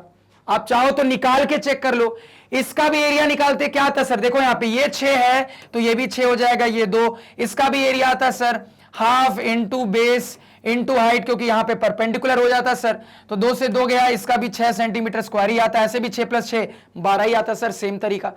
तो यहां पे बहुत सारी चीजें एक सवाल के थ्रू मैंने आप लोगों को सिखाई, और अभी भी मैंने पूरे सवाल नहीं लिए हैं, मतलब मैं चाहता तो और भी सवाल फ्रेम किए जा सकते थे, तो आप लोग अब थोड़ा दिमाग लगाना और भी अलग अलग सवाल यहां पे फ्रेम करने की कोशिश करना। तो यहां पे आपको मुद्दा समझ में आना चाहिए कि एक बहुत इंपॉर्टेंट फिगर था, जहां पे एक राइट एंगल ट्रायंगल के अंदर एक इन सर्कल बनाया, उसकी पूरी एनालिसिस की और उस बेसिस पे पूरी बात की। तो आई होप यहां पे आपको पूरी कहानी समझ में आई होगी। अब आप खुद इमेजिन करो कि अगर एक बच्चे को एनालिसिस करना मैथ्स में नहीं आता है, तो ये हर एक एमसीक्यू उसके लिए पहाड़ तोड़ने के बराबर होगा। जब आपके लिए ये क्या है सर, आप पूरी एनालिसिस सीख चुके हो, आपके लिए ये पत्थर फेंकने के बराबर है, बहुत आसान काम है सर, बड़ी आसानी से कर सकते हो। तो इसी वजह से कहता हूं कंसेप्ट के साथ पढ़िए। लेक्चर थोड़ा सा लंबा जाता है, लेकिन हम जो एनालिसिस सीखते हैं ना, वो लाइफ लॉन्ग काम आती है, क्योंकि ये अभी काम आएगी, कंपटीशन में काम आएगी, और आपके 11-12 के मैथ्स में, आगे के कंपटीशन में, आगे के कंपटीशन के एग्जाम में जहां पे मैथ्स आती है, हर जगह काम आएगी सर। ये पूरी एनालिसिस बहुत काम की है। तो इसके साथ अब मैं फाइनली कह सकता हूं सर कि हमारा ये लेक्चर होता है कंप्लीट। तो मैं उम्मीद करूंगा जो भी आपको पढ़ाया बहुत अच्छे से क्लियर है, कहीं पे भी कोई डाउट नहीं। अगर लग रहा है कहीं पे कोई भी डाउट है सर, तो मेरे इस लेक्चर को उस पॉइंट पे दोबारा से देखें, आपका डाउट अपने आप क्लियर हो जाएगा। अगर इसके बाद भी डाउट क्लियर नहीं होता, जरूर से कमेंट सेक्शन में बताएं। तो आज के पढ़ाए हुए नोट्स आप हमारे ऑफिशियल वेबसाइट magnetbrains.com से डाउनलोड कर सकते हैं, जिसका लिंक वीडियो के डिस्क्रिप्शन में है। magnetbrains.com पे आपको क्लास 4 से लेकर 12 तक सारे सब्जेक्ट्स और कोर्सेज मिल जाते हैं, वो भी सिस्टमैटिक और अरेंज्ड। और सबसे इंपॉर्टेंट बात, मैग्नेट ब्रेन्स दूसरे चैनलों जैसा नहीं है, जो कि शुरुआत का हल्का फुल्का कंटेंट फ्री में देकर ललचाता है और बाकी कंटेंट के लिए पैसे मांगता है। यहां पे पूरा का पूरा क्वालिटी कंटेंट क्वालिटी टीचर्स के द्वारा पहले भी फ्री था, अभी भी फ्री है, आगे भी रहेगा। बस आपके साइड से हमें एक चीज चाहिए, और वो है आपका प्यार और सपोर्ट। आप अपना पूरा प्यार और सपोर्ट हम पे बनाए रखें सर। इसी तरीके से हम आप लोगों के लिए बिल्कुल मेहनत करते रहेंगे, सब कुछ फ्री ऑफ कॉस्ट और बिल्कुल क्वालिटी के साथ। तो इसी नोट के साथ लेक्चर को एंड करेंगे सर। Thank you.